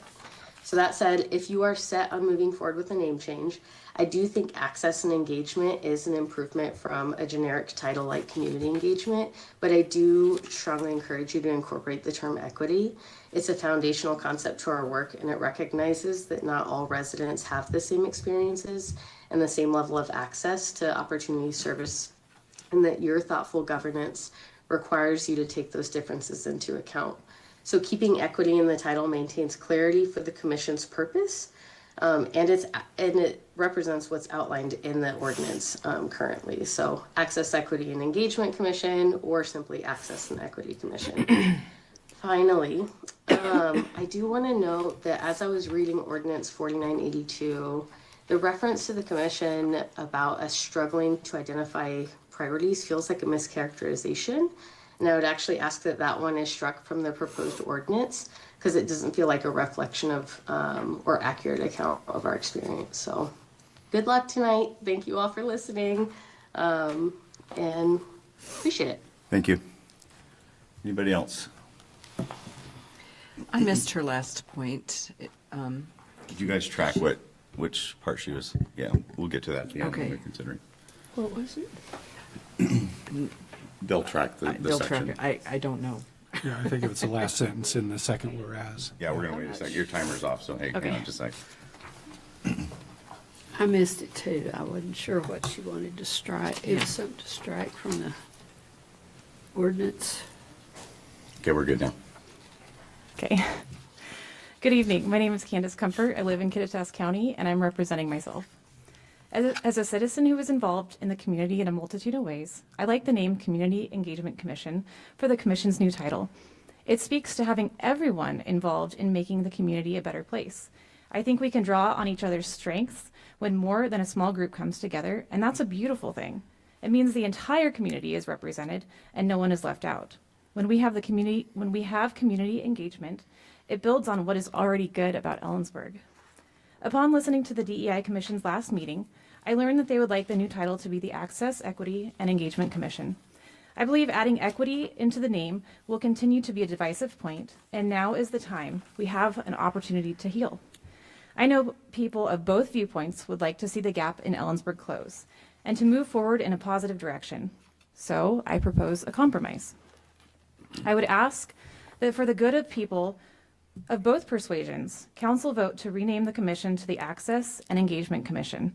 I see this as something we can all get behind and a great step for Ellensburg. Thank you for your consideration. Thank you.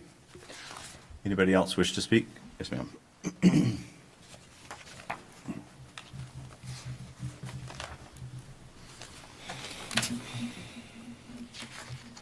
Good evening. Sasha Geis, county resident living in city limits. I sent an email to the majority of you last night, so I don't feel like I need to go over those points again.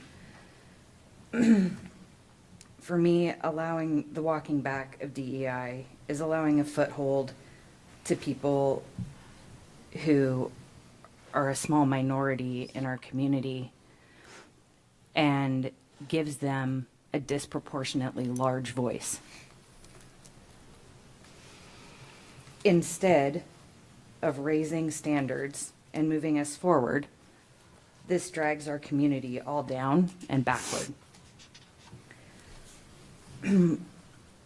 What is happening here is what we are seeing on a broader stage, bigotry gaining footholds and acceptance because good people do nothing, and they do not stand up and say, this isn't okay.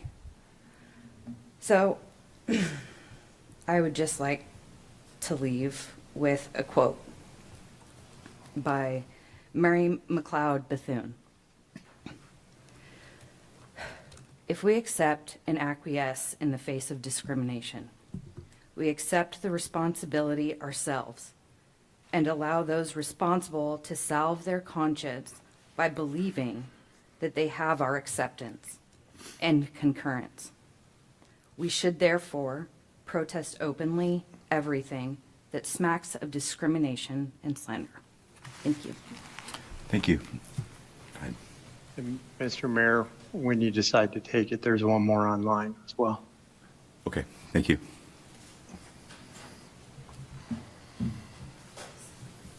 Go ahead. Yeah, you're good. Joylyn Schneider, county resident. I represent myself. I kind of feel like renaming is a bit splitting hairs because to me, it's not so much the name as the whole committee is just a one worldview leftist control within the city. So please feel free to rename it. I really like adding advocacy. As somebody who is a caregiver for mentally and physically disabled folks, access, advocacy, and engagement, or just access and engagement, sounds pretty fabulous, but the name itself isn't nearly as much of a problem, in my opinion, as the fact that it's really not actually that diverse in worldview and political stance. That's my opinion. Thank you. Thank you. Anybody else?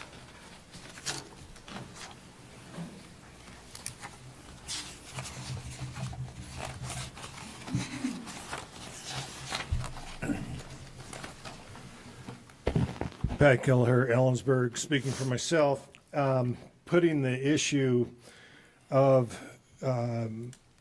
what the committee does or doesn't do to the side. Procedurally, I found, observing the process, that having this committee in the comprehensive plan just wasn't the right place for it to be. The comprehensive plan is amended once a year. The goes through a very specific amendment process, goes through the planning commission, and you could see how cumbersome processing the amendments were. Whether there was 1 or 308 is immaterial. People were free to submit an amendment. They're free next year to submit an amendment to the comprehensive plan. It was just an inappropriate place to have that. The city tried to treat it by, okay, let's hire some consultants, guardian angels or whatever, flying angels, and we paid $17,000 for them to leave the building because they couldn't agree on definitions. Mr. Keller, I'm going to stop you. I'm going to freeze your time for a second.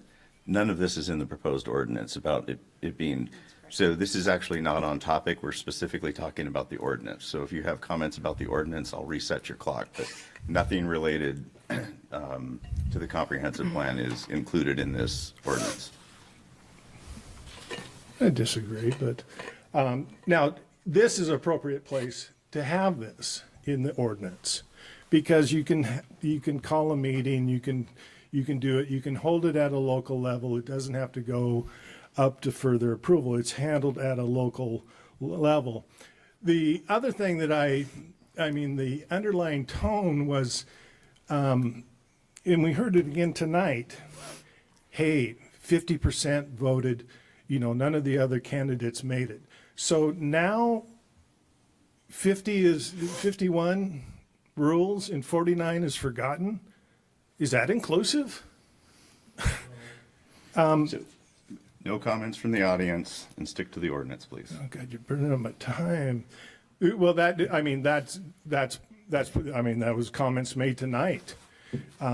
So this dividing into tribes instead of looking at the issue, which, people can look at the issue through a committee. That's an appropriate place. In the organizationally, in your deal, it says 5 people will be members of the city. It never lists how many are on the committee? And it's just sloppy because now what's your quorum for this, in this ordinance? And for them to conduct business to bring back their advice to you. So, my complaints are just structurally and organizationally. Thank you. Okay, and just for reference, it is cited in the ordinance that it's a 9-member commission. Anybody else in the audience?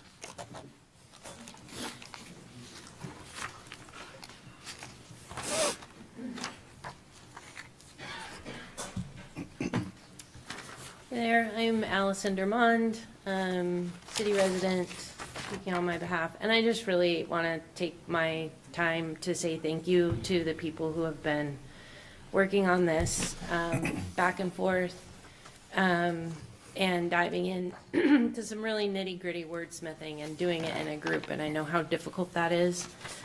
And I know people are tired and worn out. And so thank you to those who are continuing to have these conversations. They feel a little unnecessary with everything else going on in the world, but thank you regardless. And even thank you to the folks, from the other side of my own, who are continuing to have conversations in a productive and meaningful manner without dragging each other through the mud. I think that we need to, honor both sides that can do that. So thank you for your work. Thank you to the commission for their work, staff for their work. I think Ellensburg is doing a really good job of working through something that's pretty tough right now. So thank you. Thank you. Anybody else in the audience? Okay, we have one person online, M. Hi there. I'm Emily Tumby O'Brien. I'm a resident of the city of Ellensburg, and I'm also on the DEI Commission. I think a lot of what I have to say will be echoing what Amber already stated, but I just wanted to express to council that the reason that we're advocating for including equity in the name, I think for me personally, in the last year, having conversations with council individually and as a group, many of you have talked about wanting to see equity, or that being the most important part of diversity, equity, and inclusion, or where you see where Ellensburg can benefit from equity, not as a concept, but as a practice. Despite comments made tonight, things like equity and inclusion they speak to everyone, they speak to what we need. And I was delighted during our last meeting that because of some of the progress we've been able to make, the commission was able to actually provide insights and advocacy for topics like arts and housing, and it actually felt like we had some momentum. I will also note that, as Amber said, we were already seeing a lot of the some of them are straight up illegal, but also the contentious anti-DEI language being, if not fully turned away at courts, but also abandoned altogether. And we're seeing that in multiple places. Most of us on the commission work in equity and inclusion spaces, both at state commission levels, regional levels, governmental levels, and at local levels, including at central. Those are spaces where equity and inclusion is still remaining and is being returned to in more vibrant ways. For me, part of it is also just the optics. When I think about people, new residents that come to Ellensburg and not having insight, I think that, yes, engagement and access give you some sort of sense of the practices that the commission can engage with, but equity flags what we're actually searching for, which is shifting the tenor of our city altogether. So we're really not trying to die, sit, stand, or roll down a hill, but we are losing something both in the practice and the initial idea. We've tried to do our due diligence and work hard to remove any problematic language from the ordinance, to find compromise, to consider the perspectives of others, to shift away from the language of diversity, equity, and inclusion within the ordinance itself, to change, conceive of the makeup, to, I think, actually quite thoughtfully, and I am actually really happy with the changes that we made in multiple directions. But titles do matter, and losing equity from this commission I think it also does a disservice to the new commission members too, who joined specifically because of these goals. So I'm really not trying to, none of us are trying to nitpick, but we do think that we would appreciate council considering this. And I also want to reiterate Amber's comment about striking the language about struggling to identifying priorities. Thank you very much. Thank you. Anybody else? Okay, council. Can you cite the page that we're actually voting on? So, let's see here, the Or ordinance potentially starts on starting. page 220, and the recommendation from two of your speakers tonight were to strike the second whereas in the ordinance 4982. I think if I heard it correctly, it was striking the last sentence of the second whereas. That was the issue that Okay. I heard. It was the suggestion that the commission struggled Yep. with. So for reference, we are starting with the ordinance 4982, the version that starts on page 220 in the packet. And there is a recommendation from one of the speakers to potentially strike the last sentence in the second whereas, in addition to some naming, as well as not changing things completely. For discussion We need to get purposes, the the thing on the ordinance table. needs to be on the table, so I need a motion. All right, let me try and see if I can figure my way through this. I'm going to move to conduct first reading of ordinance 4982, amending Ellensburg City Code Chapter 1.88 regarding the name, roles, duties, and responsibility of the Diversity, Equity, Inclusion Commission. Just Based stop. upon- That's good, I think. And we'll That amend. puts it on the table, and then we Okay. can start amending. All right, there we go. Okay. Thank you. Not that she told you to stop. That's fine. That's fine. Because it felt like she did. I almost missed that period, so thank you. Appreciate it. Nobody has yet. I'll second. So we have a motion and second to consider first reading of ordinance 4982 as presented in the packet starting on page 220. Okay. Discussion. So, go ahead, Oh, David. you made the motion, lead away. So, one, I appreciate all the comments that have been made and all the time spent on this. I'm fine with the current suggestion as far as access and engagement. I think I made the suggestion on that from our previous meeting for that. So I'm fine with that. And I'm also fine with striking the last comment on the whereas regarding struggles associated with priorities. So So that's, that would have to be a proposed amendment. I understand that. You want to do these amendments one at a time? Okay, let's do the amendments one at a time so we end up in the right place. Okay. Does anybody want else discuss that before I make that amendment? No, make the amendment and then we talk about it. Okay. Motion for the amendment. All right. God help me. You asked for it. Move to amend. Move to amend my, the striking of the second whereas regarding struggle, I'm lost. the Last word. sentence in the Last second sentence Last sentence. of that whereas. Second. Thank you, David. So we have a motion and second to strike the last sentence in the second whereas noted at the top of page 220 in the proposed ordinance 4982. So we're talking specifically about striking that sentence. Discussion. Yeah, I would just throw out there that I don't think it adds anything material. And we've got other things to look at, so I'm great with striking it and moving on from there. Do you have any further comments? David. So we have a motion and second, and we're done with discussion. So the motion is to amend the proposed ordinance 4982 by striking the last sentence in the second whereas, page 220. The sentence is, in addition, the DEI Commission has struggled. That's the sentence. Correct. All those in favor signify by saying aye. Aye. Aye. I too will vote aye. Opposed?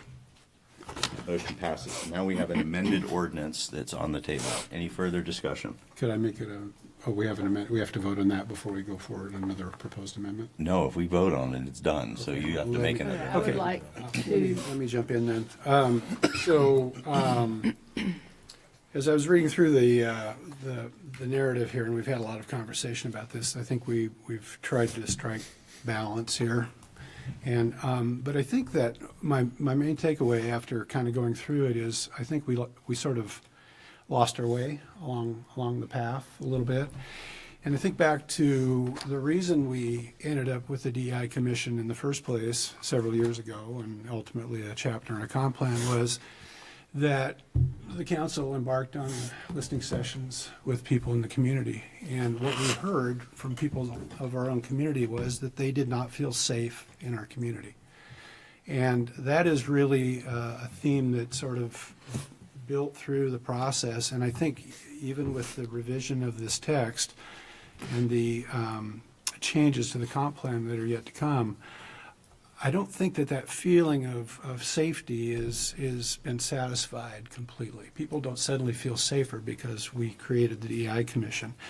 It's kind of like, you know, we're humans, so we're not perfect. At least I don't think we are. And we are, despite what Yoda says, I think we're trying, but we should do or do not. And I think in this case, the lack of the word safety strikes me as an omission. So my proposed amendment would be to insert the word in, this is section 188010, the last sentence of the last paragraph. I would insert the word safety, so it would read, I'll enter mid-sentence, basically, because doing so enriches each individual's life and the community's well-being, comma, safety and vitality. It's a pretty light touch, I think, you know. Hang on, that's where I before you get to go, I need a second for that. So this is inserting the word safety at the top of page 221, Yeah. effectively after well-being. Yes. So comma, safety and and vitality, excuse me. Yep. That's my So that, we need a second if that's going to go forward. Second. Okay, so we have a motion and second to insert the word safety at the page, top of page 221, into the last sentence. I will read the entire sentence.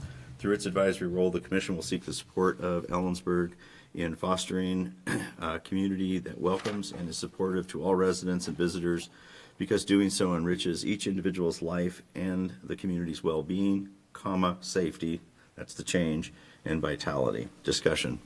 You can talk. No, I think I said it. I think it feels like the least we can do in this situation. I'm not super happy that it's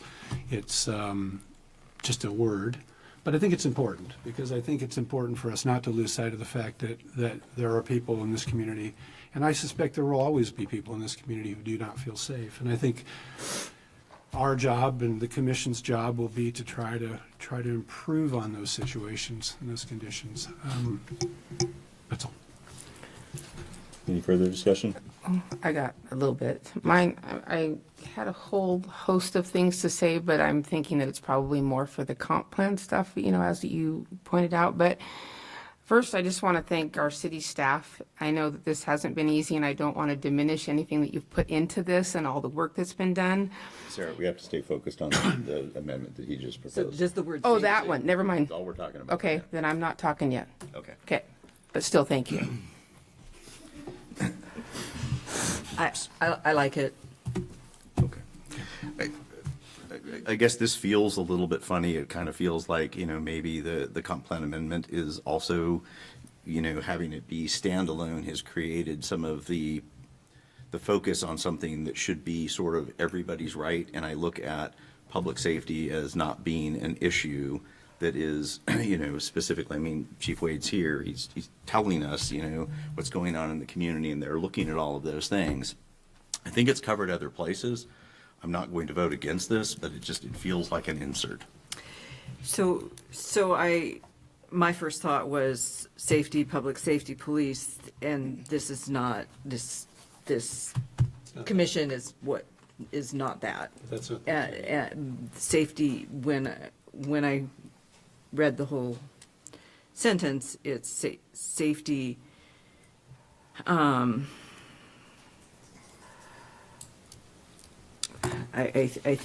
think the words were in the proclamation that was read today on transgenders. Oh, yes. That's the safe, Makes us safer. that makes us safer if people feel like they belong. Yeah, could I respond just briefly? And to the mayor, I'm not trying to suggest that there's a statistical, sort of criminology approach to this. I'm talking about personal feelings of well-being and safety.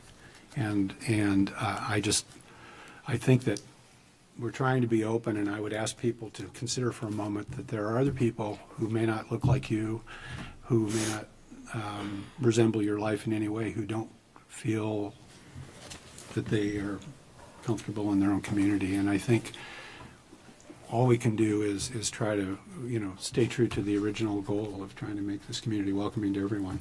And this is a small piece of that. Any further discussion? I agree with the comments that have been made. The safety that is referred to is the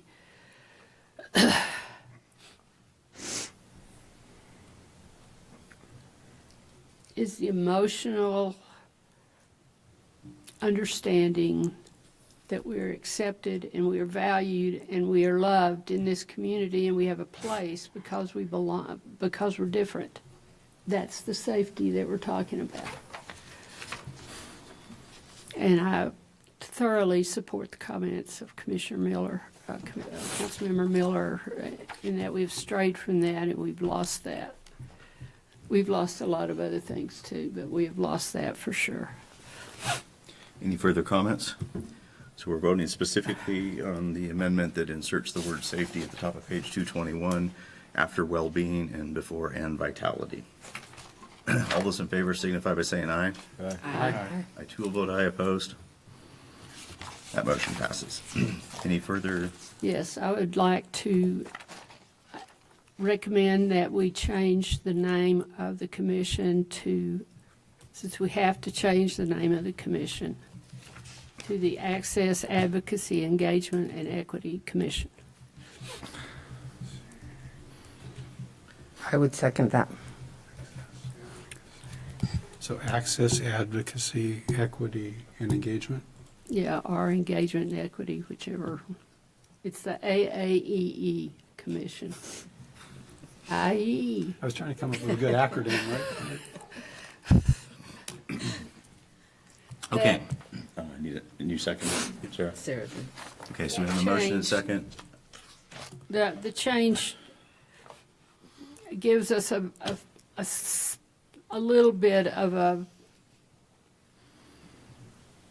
help in developing a work plan that is consistent with what we've been trying to do in this community with those disenfranchised communities. And it allows us to do some of that work along with the community engagement that we will be doing. Further question or further comments? I guess I view advocacy as an action, a duty, not.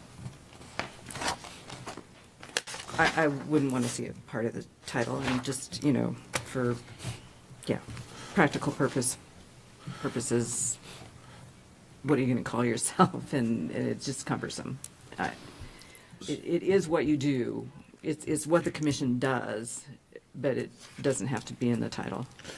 So are you suggesting another amendment to the amendment? Sure. Sure. I would. I'll move to strike advocacy from the proposed amendment.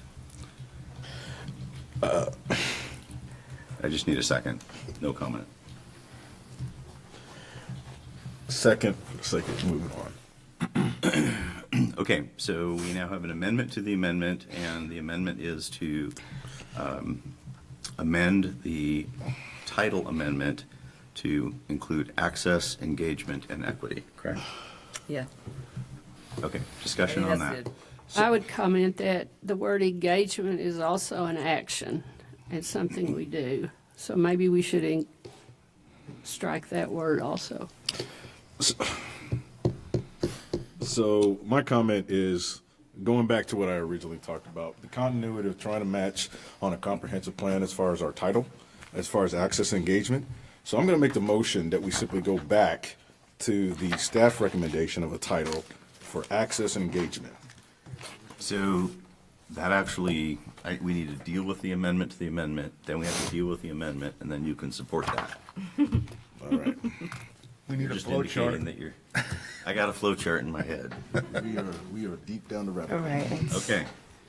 Is there any further discussion on eliminating the word advocacy from the proposed amendment titling what is now known as the DEI Commission? Hearing none, all those in favor of the amendment to the amendment signify by saying aye. Aye. Opposed? Aye. No. No. No. This is to simply remove, Advocacy from, so a no is a vote to keep it the way it is. keep it the way The way it was she, the originally way that proposed. Nancy proposed Okay, it. so on Then, the so amendment. now we're at the four-letter word. Now we're voting on this to see if we're going to keep it at that Unless or there's go any back. further discussion on the proposed amendment to titling this. So I'd recommend No, wait. that What happened to that motion? It failed. No, it stays. Her motion failed. So the word stay. You got, So you there have you the get forward version is Okay. what we're talking about now. Yeah. And the only thing we're talking about. That's right. So on this forward version of it, I recommend for council, we're going down the rabbit hole. I think that the staff did a good job as far as trying to coalesce this as much as possible based upon what they put in there. I suggest to you that you reject this on this motion so that we can go back to what the staff originally suggested. So, Yeah, Any further, yeah, please. I agree with Councilmember Palmer. We should just go with Access and Engagement Commission. I know, talk about the 308. Those are citizens that back this type of language, access and engagement. So if we want to be inclusive, here's one spot where we can do it. Just adding words. I think keep it clean. Access and engagement is all citizens. Doesn't have, these third rail words that get everything off track from what we're trying to do. So I completely agree with Delano. Let's go with what the staff recommended. We've been looking at this for a year. Access and engagement is something that I believe people on the right side of the aisle will get behind. So let's try to find that type of common ground. Are we going this way, or do you want to go? I don't know. I'm not on the same side of the aisle, so it doesn't make sense to me to take equity out of this. I mean, how do you compromise on equity with humans? I mean, it just is a no-brainer to have it there. And so this is a very thin line that we're walking, but we just take out a whole demographic. Yeah, 308 people submitted, but how many signatures do we get in support? I mean, so equity needs to be in this title. And I think that we're taking away all of the work that is done by this commission. We're slapping the faces of the people that need it and those marginalized communities. And as an ally, I cannot sit up here and with myself and say that this is okay. And so I will not vote that way. So.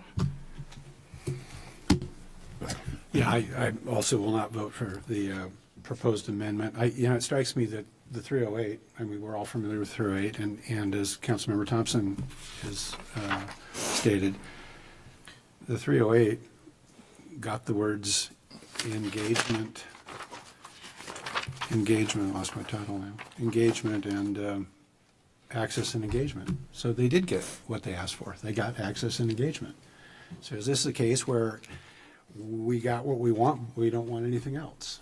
So access and engagement, yes, but if you throw equity in, no, because we don't agree with that. I think it's a case of people saying, we're only going to be happy if we get everything we want. We're not interested in compromise. So if you put that word in, we're not happy. So, no, I'm not in support of the motion. Okay, so just for clarification, you are supporting the motion that's on the table, which is the forward. I was He not just spoke, speaking. he just recommended that he votes against it. He did not make another motion. I thought there was a The motion. motion is Nancy's motion. I'm sorry, I thought there was a motion. Just clarifying. Thank you. I No. thought there was a motion in a second, You're so. talking about the forward. So I was preemptively Right. disagreeing with the thought. And for clarification, Nancy, could you repeat the title that you suggested as part of that motion? Well, I think it needs these 4 words: access, advocacy, engagement, and equity. However you put those together doesn't matter to me. It's your motion. But I think the AAEE order is pretty cool. Okay, we're using up the vowels. Okay. Any further discussion? Okay, so we're taking a vote on an amendment to change the proposed name of the, what is now the DEI Commission to the Access, Advocacy, Engagement, and Equity Commission. All those in favor signify by saying aye. Aye. I too will vote aye. Opposed? No. That motion passes. So we have an amended version of ordinance 4982 with a changed title, inserted the word safety, and we got rid of a sentence. So we're about equal on words. All right, move it on. Anything else? Okay, we are considering an amended version of ordinance 4982, as long as I get a motion, or actually we have a motion. Yeah. We have the amended version. All those in favor signify by saying aye. Aye. Aye. I too will vote aye. Opposed? Nay. Okay, so I have to count 5-2, that motion passes. A question? I have I a just didn't statement. understand the last She has to read it first. Okay. Move through it quick, so it's just. An ordinance of the City Council of the City of Ellensburg, Washington, amending Chapter 1.88, Diversity, Equity, and Inclusion Commission of the Ellensburg City Code. Okay. You had a final statement? Yeah, I have a statement I want to make about the work we've done. I want to thank the commission, or the council, for the amendments that you made to the proposed document, and I want to thank you for the name change that you have supported.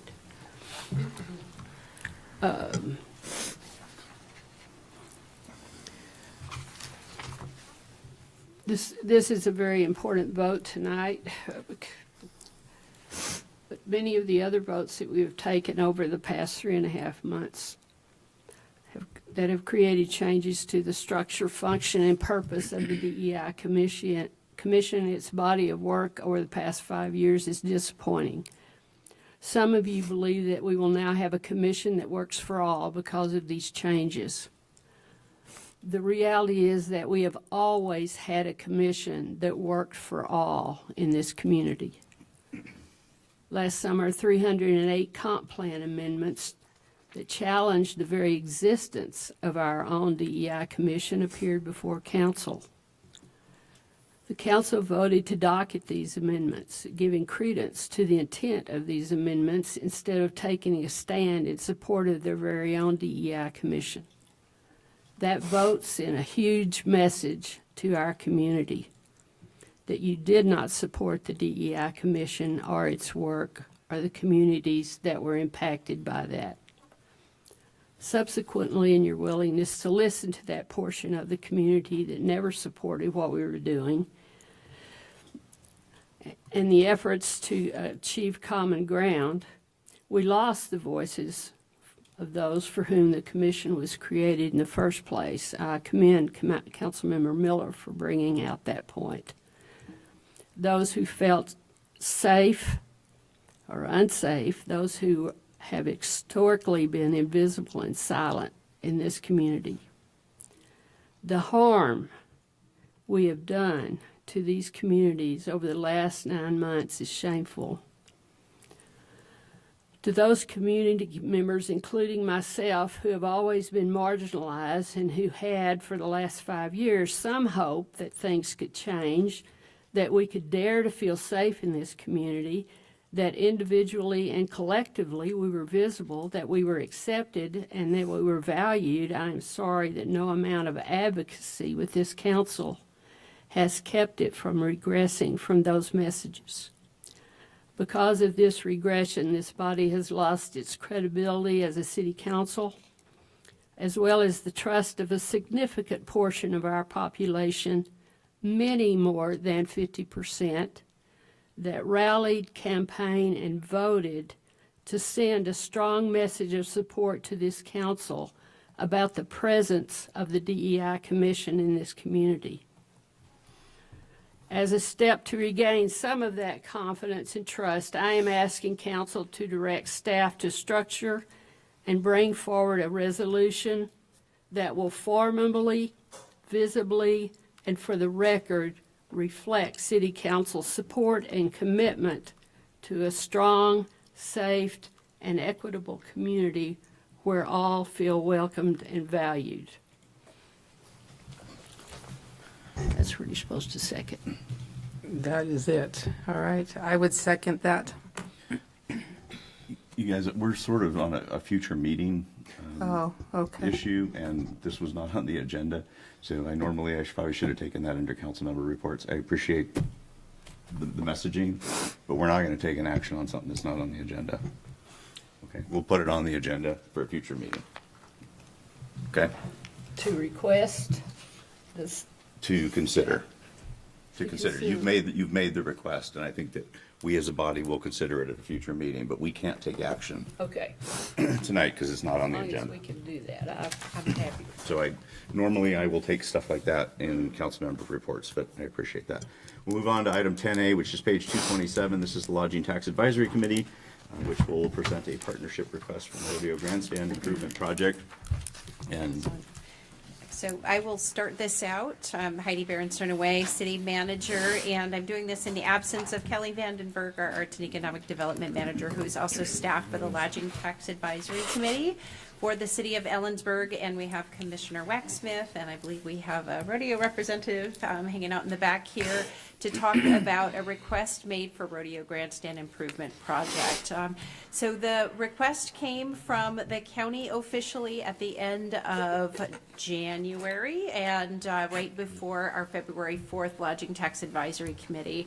It was in the format of a letter requesting $500,000 in our lodging tax funding to help support the Radio Grandstand project. There's been $13.5 million that was secured through a number of different sources, and there's a list in your packet tonight to fund the grandstand project. There's some overages, and those have been negotiated down, and my understanding there's a $750,000 gap, and the county has asked the city for $500,000. And just as a reminder, our lodging tax money comes from a very special tax. It's restricted revenue, and that means it comes in. You pay a tax if you stay in a hotel that's designated for tourism dollars or tourism support. This is an eligible expense for that. And so it's overseen by the Lodging Tax Advisory Committee. Council can't consider a recommendation for funding unless it's approved by the Lodging Tax Advisory Committee. So at their February 4th meeting, they approved that. As we went back to look at the RCW, it required an application, and so we asked the county to submit an application.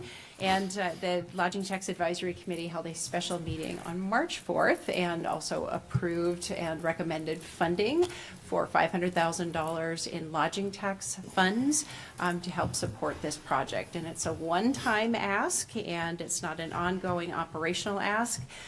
Based on what we assume will come in as revenue for lodging tax this year, we believe we'll have over a $1.5 million fund balance. As you know, we have eligible expenses we've been considering with our field house project while I'm looking to fund that project as well. I know the council has talked previously about partnership and helping the county out with this project, and so this very much aligns with that.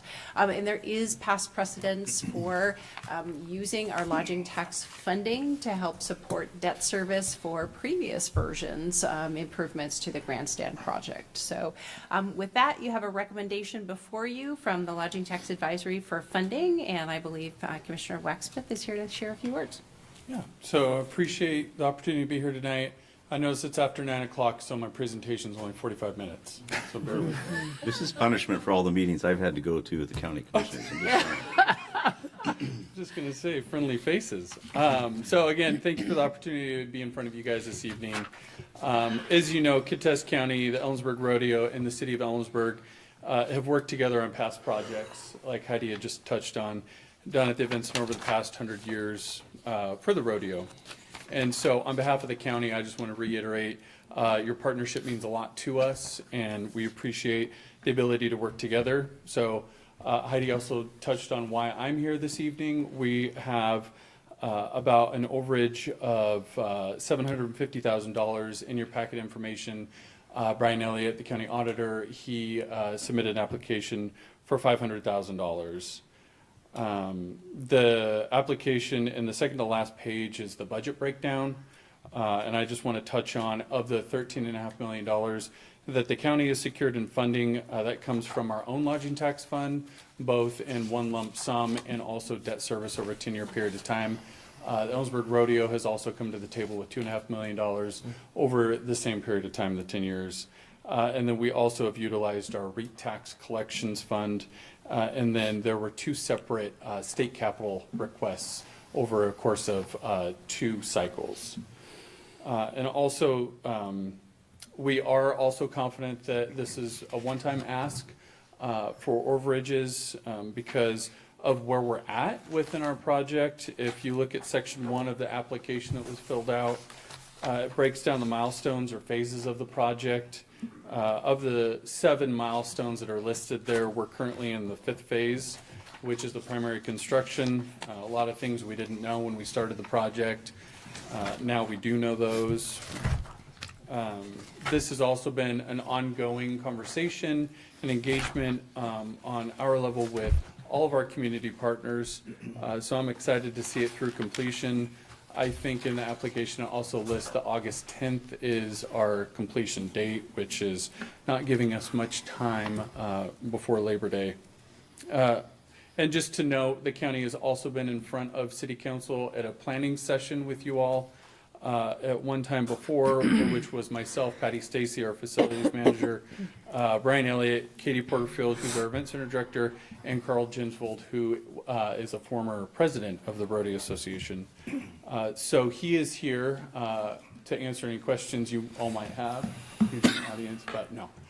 So that's my brief down and dirty. I don't want to reiterate stuff or reread to you guys the information that's in your packet. But if you do have questions, I'm happy to answer those. Council, questions of staff, the county, or the rodeo? Yeah, I got a couple. So I understand the scope change in those, so I can understand the contribution to something that's extremely vital to the community, especially for the notoriety here in Ellensburg and Kittitas County. My question is, what's being requested of the city? Does this still mean that there's still a project contingency, or has all project contingency been exhausted to this point? So the project contingency would have been exhausted to this point in our original budget, and that's why we're coming to you for $500,000. But we also have, that doesn't close the gap, so we've been actively securing those funds internally to cover that. Okay, so we've got kind of a risk then on the project still, even going to completion, if we don't have much of a contingency left, even with this being, if this is passed by City Council. There's still some risk associated with completing a project because construction is construction and unforeseen happens. Mm-hmm. Okay. All right. As far as the current site work and activities, or I guess the question I have specific to construction is, are we past the site work activities? Any of the foundational things, the stuff that's the highest risk, that has the highest potential of? Correct. The largest portion of this was the change order specific to the footings. Right. That wasn't in the original plan, and we've accounted for those now. Okay, and no issues with unsuitable soils that's going to cause us to have any more cut and fill associated with it? No. Okay. Anyone else? Anybody else? I do. Obviously, I mean, the rodeo is, the most important tourism activity in the community. And certainly it gives our restaurants and hotels and everybody an economic boost. And so this is an important project, it's without doubt. My concern is that the city has its own projects that we're wanting to fund, and in particular the field house. Yep. And the county declined to help us out a few months ago when we requested county lodging tax funds for that project. And I'm concerned because I think, if we run out of money, if we don't have enough money because we've given it to you for the rodeo, then I guess I want to put you on the spot. Will you help us out? Yeah, actually, I made notes that was going to end with the field house conversation, because we definitely want to be active partners in that, because we see both as very worthy projects to fund for our community for obvious reasons. I have 2 kids that are growing up, right? And so in 7th and 9th grade, and we would love to be able to utilize the field house.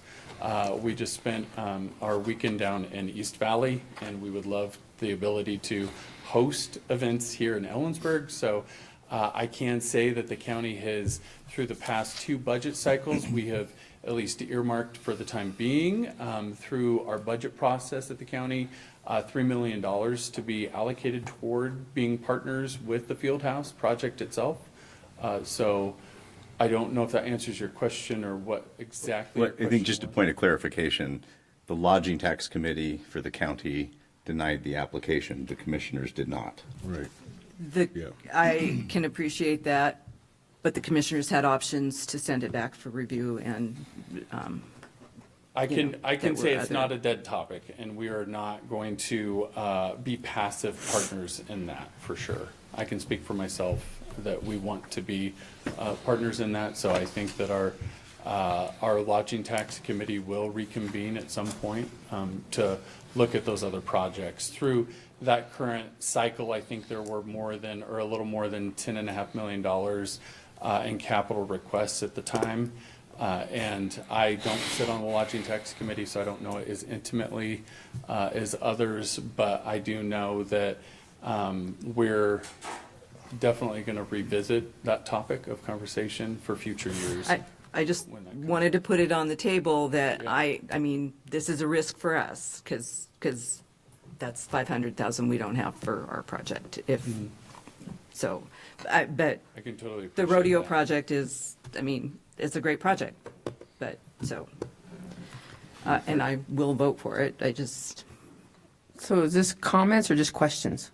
These are questions. It has to have a only. motion first before we do a comment. These are questions only. Okay. Questions of staff or rodeo or. I don't have one of those.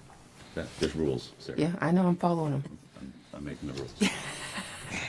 Okay, thank you. Is there anybody in the audience who wishes to speak on this subject?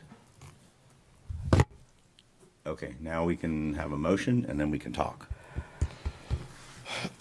Mr. Mayor, I move to approve award of $500,000 lodging tax funding to Kittitas County to support the rodeo grandstand improvement project per lodging tax advisory committee recommendation, approve budget adjustments, and authorize the city manager's signature on the resulting lodging tax agreement with Kittitas County.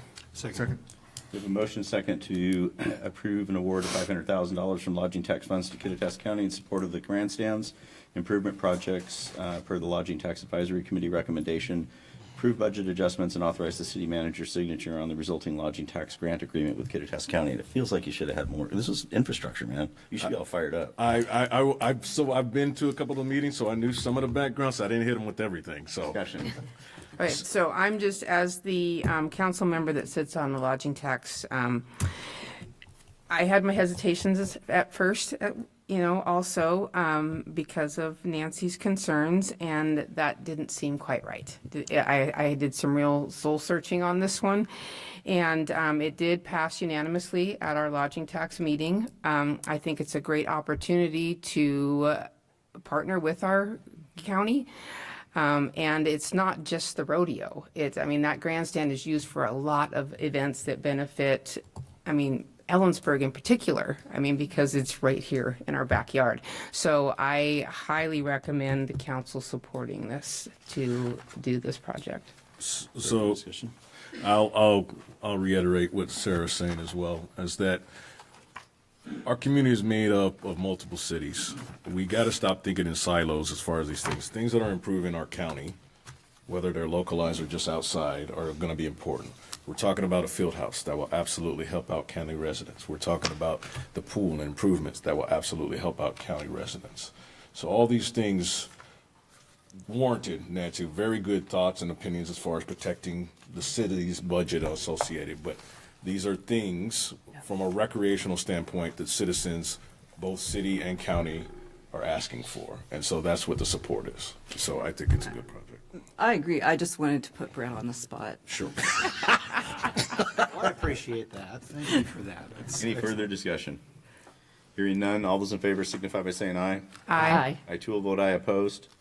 That motion passes. Item 10B, page 245. This is the Parks and Recreation Open Space and Sustainability Plan. How long is this one? How long is this one? It's probably 20 minutes, 25 minutes. Okay, we're taking a 5-minute break. It's 9:30. 5-minute break. Go potty. I want to eat those, but the peanuts and brownies. So I can't keep those. Oh, really? We'll find out.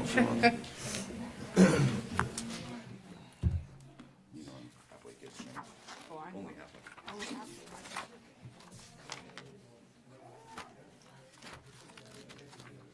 So Nancy, what's the new title? AE? IE? What'd you say? What'd you call it? IE? Is that what you're gonna call it? IE, baby, IE. We can come up with a couple more letters, E-I-E-I-O or something maybe. IE? Everybody wants an acronym. Well, I think you should put an exclamation point if you're really gonna get that. IE? Yeah.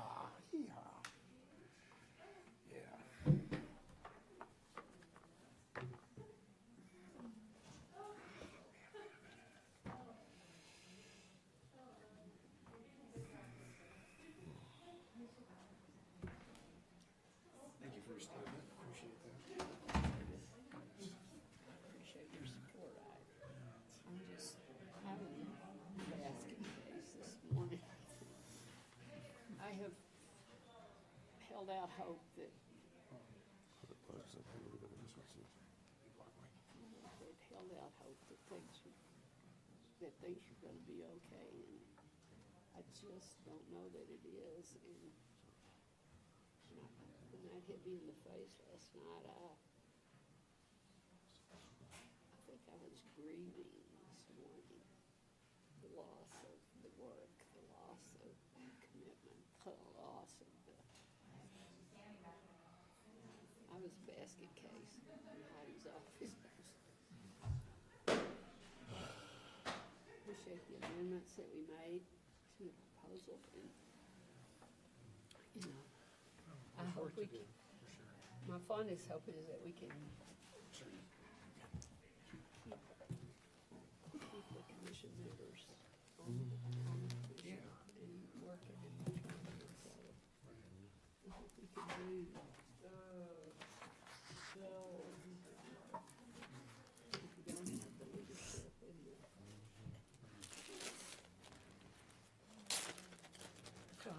from the community members. We have 3 fantastic members. So I'm hopeful for that.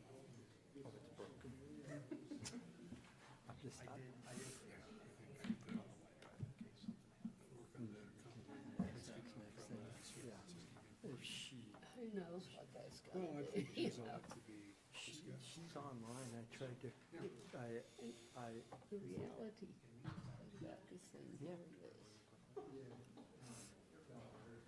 the DEI commission is not the problem. It's causing the division. The people who have attended meetings and have badgered us for a year.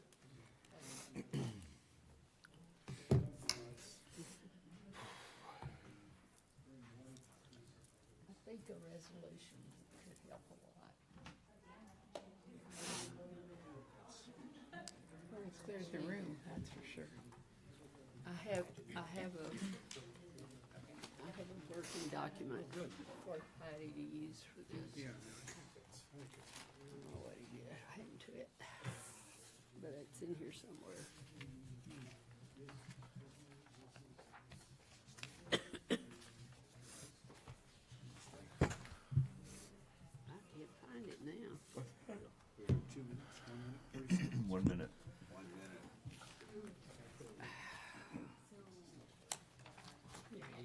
Brad go? Who? Brad's gonna lose his spot if he doesn't show up. I'm not sure.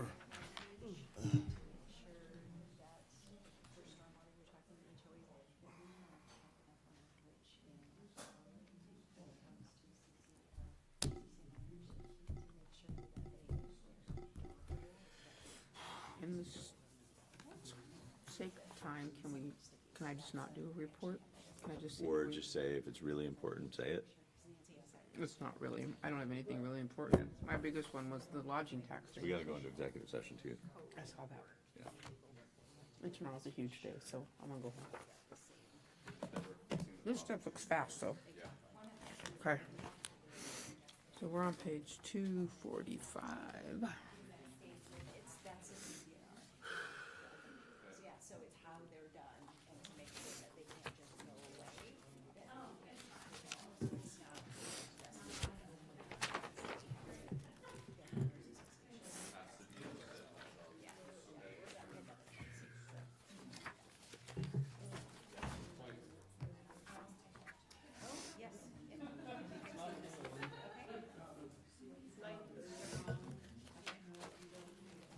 We're reconvening. Somebody can find Brad. He is on his way back down here, and is Cindy Mendoza Yes. online?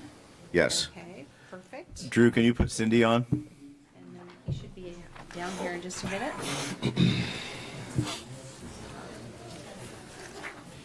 Okay.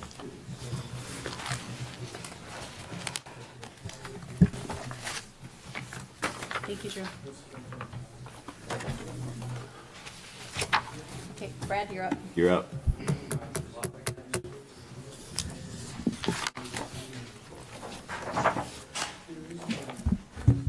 All right. Good evening, Council. Mr. Mayor, Brad Case, Parks and Recreation Director for the City of Ellensburg. The action before you tonight Quieten, please. is a recommendation to adopt the 2026 Park, Recreation, Open Space, and Sustainable Funding Plan. Back in June of 2025, the city hired MIG to perform the plan update. Cindy Mendoza, the project manager for the project, is online and will be going through a presentation. That much of it was delivered at our council study session back on March 2nd of 2026. MIG has completed all the work associated with the scope of the project for the update of the park plan. The Parks and Rec Commission reviewed the plan at a few meetings and unanimously adopted the plan at their February 25th, 2026 meeting.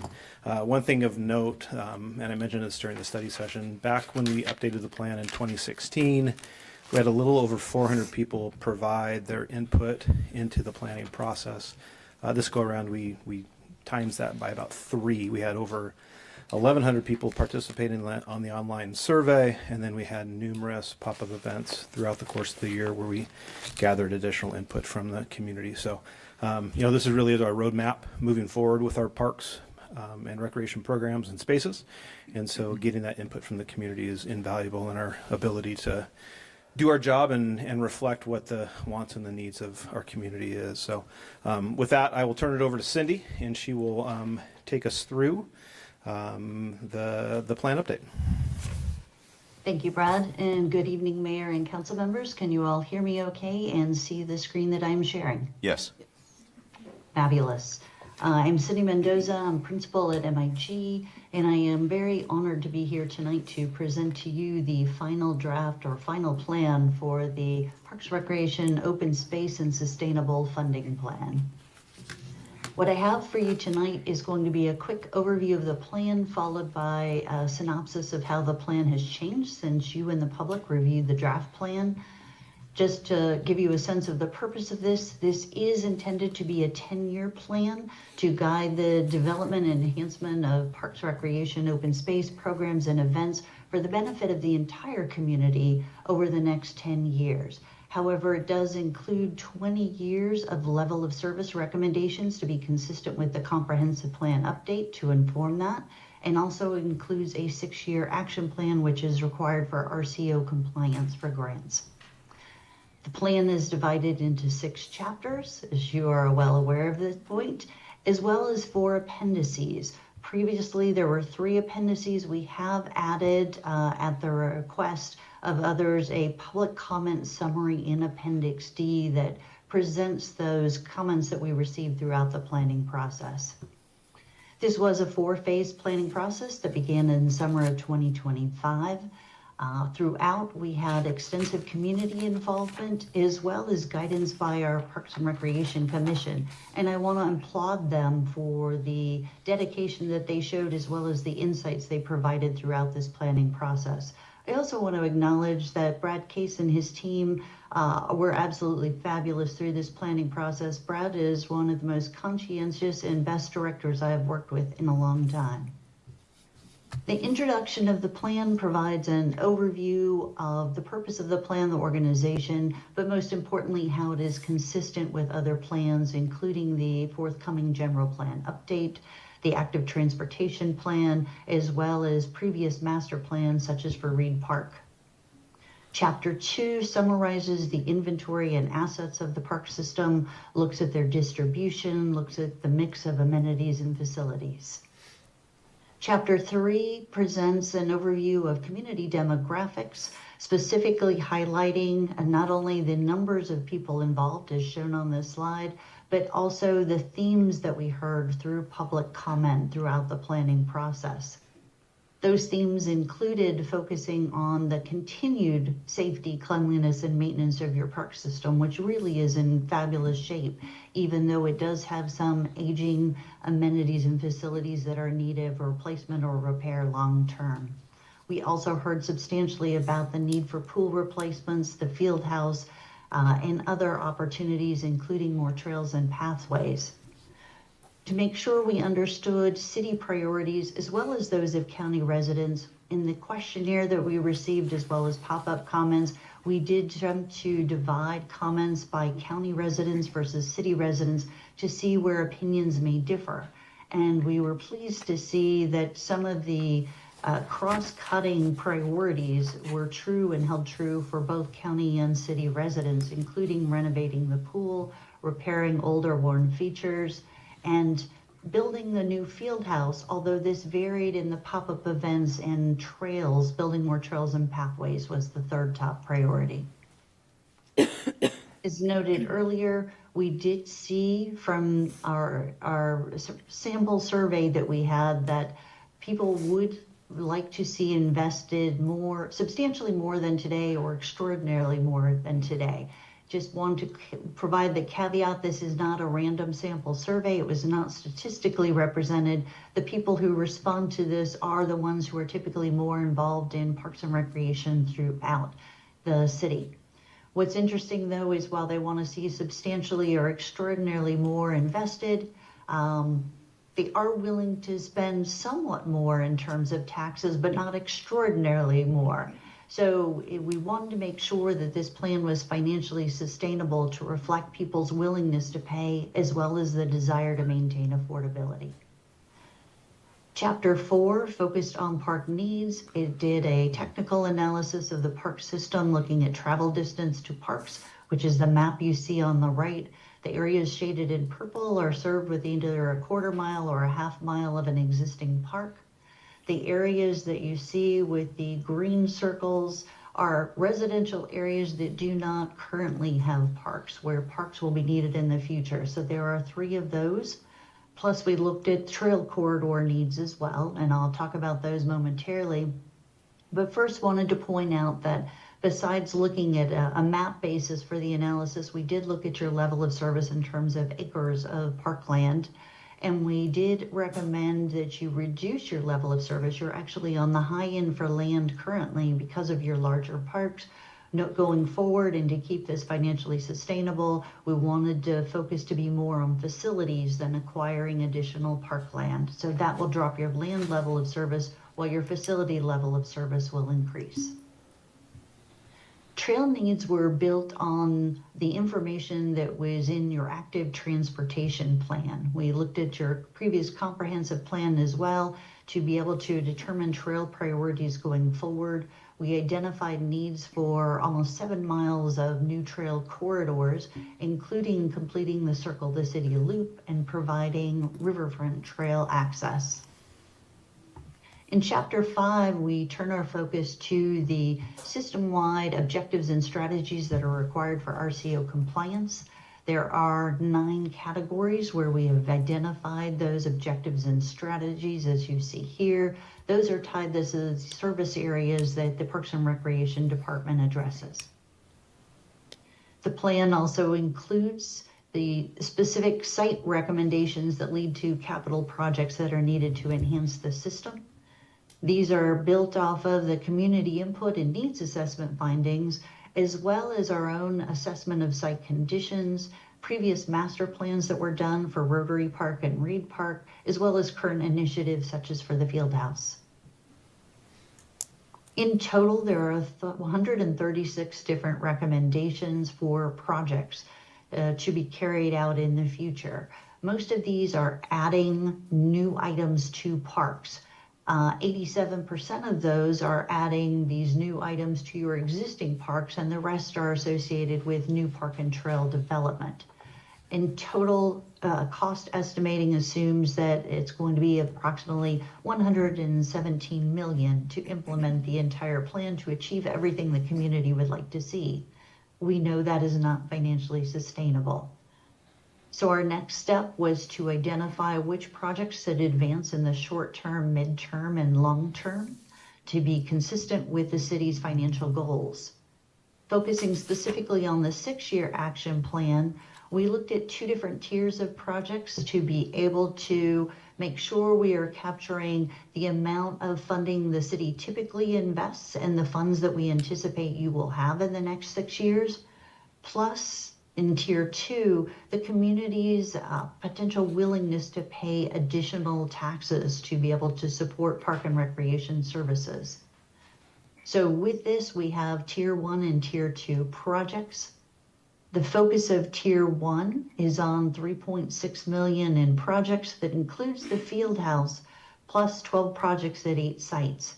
Importantly, and consistent with what the community would like to see, it includes taking care of the most immediate needs at the swimming pool, making sure that the Kittitas Memorial Pool and Fitness Center receive not only those updates, but the further evaluation that is required to determine a strategy for long-term replacement and reuse of the building. These recommendations also focus on the need to repair and replace key playgrounds across the system, the 3 that are noted here.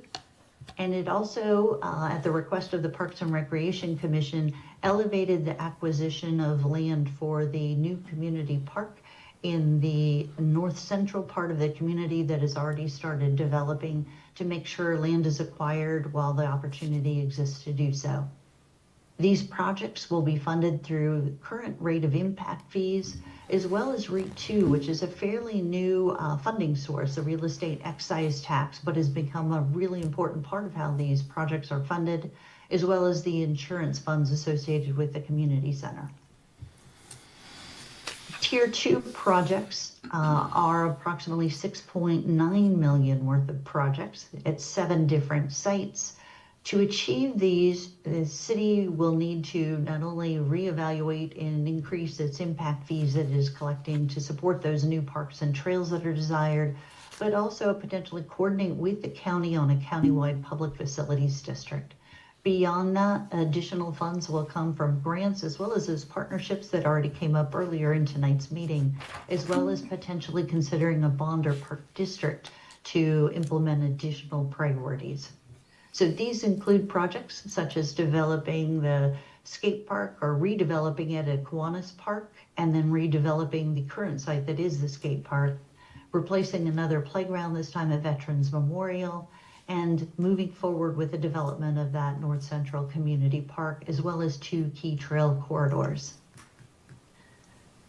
The focus there was on capital investment. I do want to mention that this will increase the maintenance and operations costs for the park system. If all projects are carried forward, including field house operations and the lease-back arrangement for the field house, It may increase operations costs by approximately 2 to 3 million annually.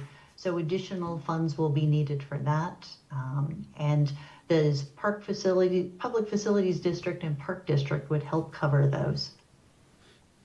So just in summary, key next steps are going to be updating the impact fee methodology, which will be undertaken as part of the comprehensive plan update, applying for grants, moving forward with the Fieldhouse project, and continuing to discuss with the county their level of support as well as a potential for the Public Facilities District, collaborating with various partners, addressing pool needs and looking long-term at how to replace the existing pool and fitness center. And then, of course, using this plan moving forward to guide various investment decisions. Just so you can see what has changed since this plan came before you last time, as I mentioned, it added an appendix. We, at the Parks Commission request, added a statement about the quality of the current park system, which is actually very well maintained given the level of investment. It acknowledged the deficiency in tennis courts. It added a new strategy to address wind concerns, and it made some clarifications around REIT funding, impact fees, minor corrections to the trail inventory, updates for a map to be more clear, and some minor grammatical corrections. Otherwise, this plan moves forward with the community-supported investment decisions that are ready for Ellensburg to carry forward. So thank you all for your support of this plan, and now we'll take any clarifying questions. Council questions? Okay. Go ahead. So I don't know. Thank you, Cindy. I don't know whether to direct this to Brad or to Cindy, so I'll just put it out there. I appreciate. Thank you for the presentation. I think one of your opening comments was the recommendation. Really, the theme behind the park plan is to focus on facilities rather than acquiring more land, parks, acreage, I guess. I guess my question is, how literal is that? A general guide, or is it pretty literal? Because one of your Tier 1 projects, as noticed, was the property acquisition for the North Central Community Park. So are we is it intended to be sort of a no net gain? So are we going to be looking at surplusing some property? I'm just trying to understand where we are on that spectrum.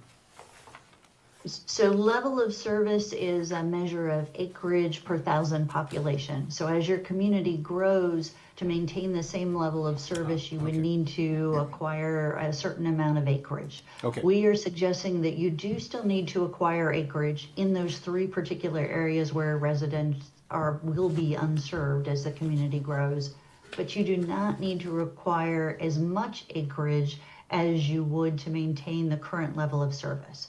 To maintain that financial sustainability, we instead are recommending that you put more into facilities and less into acreage, even though it will still result in more acreage than you currently have. Got it. Thank you very much for that explanation. I didn't connect it to level of service. Thank you so much. Further questions? I do. So I messaged Brad earlier. So for trails, there are a couple of trails in the city's comprehensive plan that are not included apparently in the active transportation plan or in the proposed park plan. And I guess I want to understand the pros and cons of leaving those out, and also explore the recommendation on page 57 of the plan for 4.5 to integrate the routing of proposed trail segments into land use planning process, require development projects along designated routes to incorporate trails as part of their project. I thought that was in our code, but apparently not. So I guess I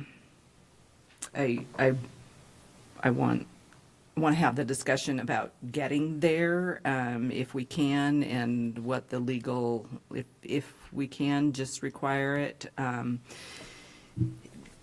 making those code changes to allow us to require those. But I guess, what's the downsides of not including a couple of, a trail from West Ellensburg to Mattoon Lake, or down through the lake on what was to be the canals of Ellensburg property. If we lose those as or if they're not in the parks plan,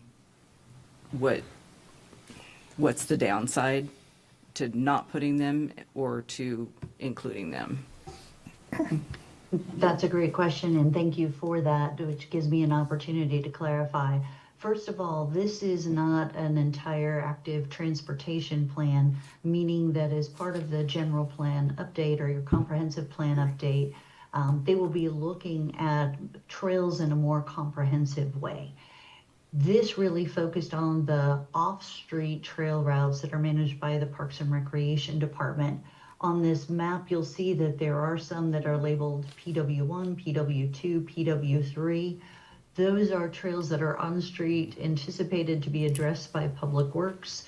However, we wanted to acknowledge them to show that this Circle City Loop would be complete either through Parks and Recreation Department trails or Public Works on-street trails or within the street right-of-way.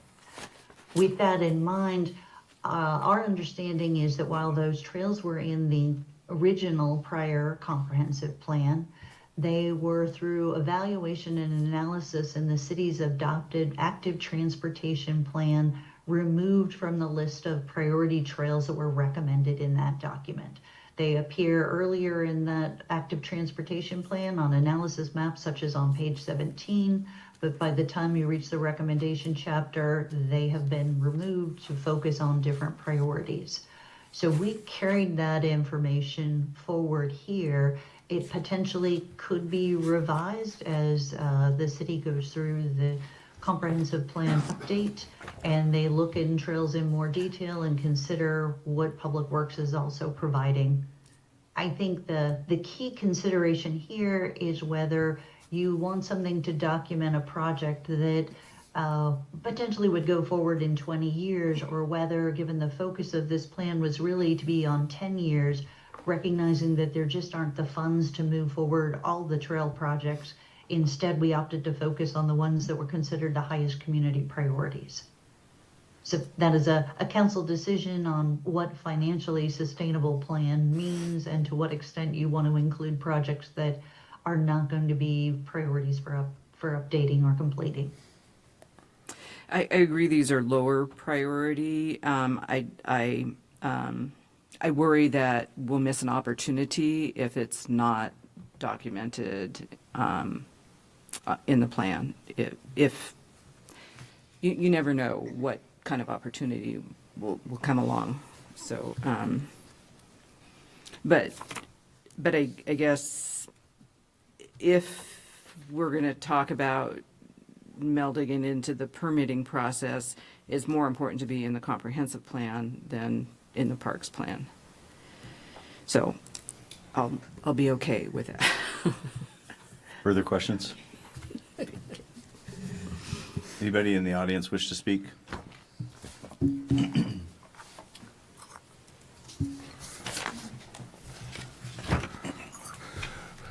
I'm just waiting for the time. Or is there no time on this because it's an adoption? He'll turn it on. Okay. There you go. All right. Good evening, Victoria Thomas, city resident, speaking for myself. I'd like to request the removal of Appendix B, page B8, item F from the proposed PROS plan. This item recommends a large portion of Lions Mountain View Park be removed from access for soccer and other open field activities the community uses this park for year-round, and replaced with 8 tennis courts that would likely include lights and fencing, would require surface maintenance, and would likely be closed for several months each year, displacing thousands of current park park users, including school teams. This would also disturb resident owls, hawks, deer, and quail, among others. Over the last year, I've attended a lot of council and parks meetings, and I've spoken with community members. I have not heard an outcry for 8 courts at Lions Mountain View Park. Of note, the last commission meeting, at least 3 commission members supported removing this item from the plan, one even saying they changed their mind from previously supporting them. Another person present said something to the effect of these 8 courts perhaps being unnecessary and that the school district could be contacted. One commission member said they surveyed community members, and it seemed that placing tennis courts over these fields was not popular, and that at least one person, besides me, surveyed discussed the area across from the high school for the courts. It did not appear that this item was specifically voted on before the commission voted to approve the pros plan to get it to you.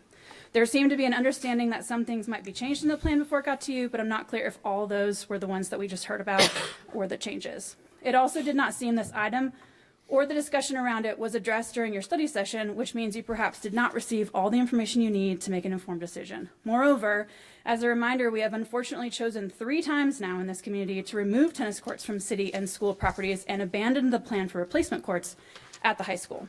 It seems to me that this item is in the pros plan because 6 courts are in a previous Lions Mountain View plan, and it was only there because the city was trying to solve a school district problem when the district removed their courts and abandoned their replacement plan.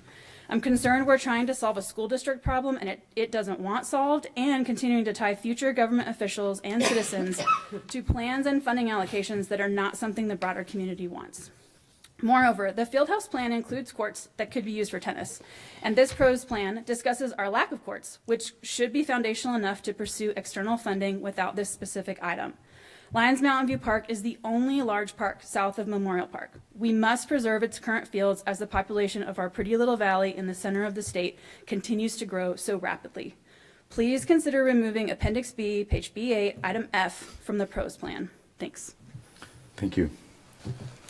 So again, that's page 163 if you guys want to look at it for reference. Anybody else in the audience wish to comment? Anybody online, Drew? Okay, council.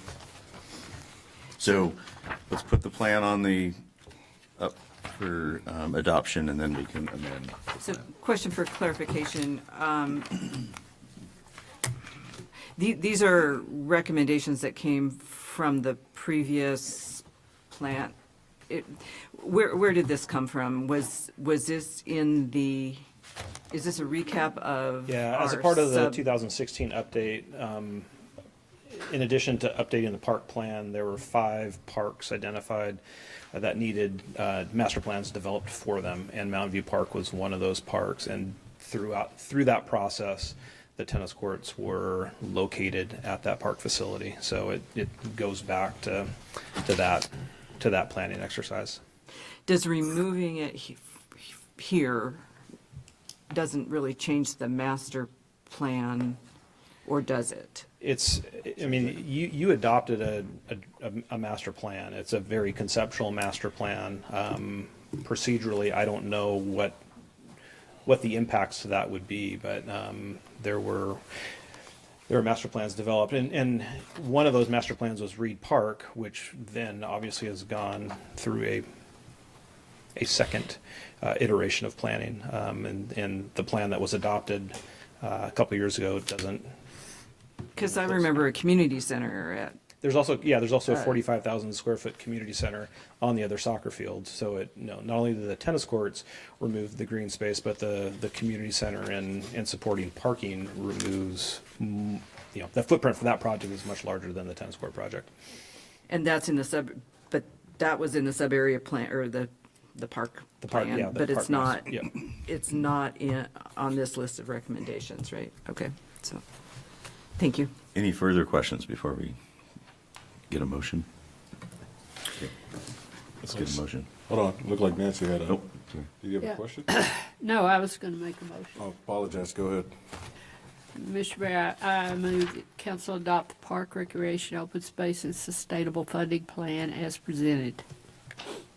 Second. We have a motion second to adopt the Park Recreation Open Space and Sustainable Plan. Discussion. I think we need to rethink the tennis courts at the Mountain View Park too. So I'll move to remove item F from the recommendations for Lions Mountain View Park. Second. We have a motion second to amend the plan by removing item F, page 163 of Appendix B, which would remove the 8 tennis courts from the Lions Mountain View Park plan.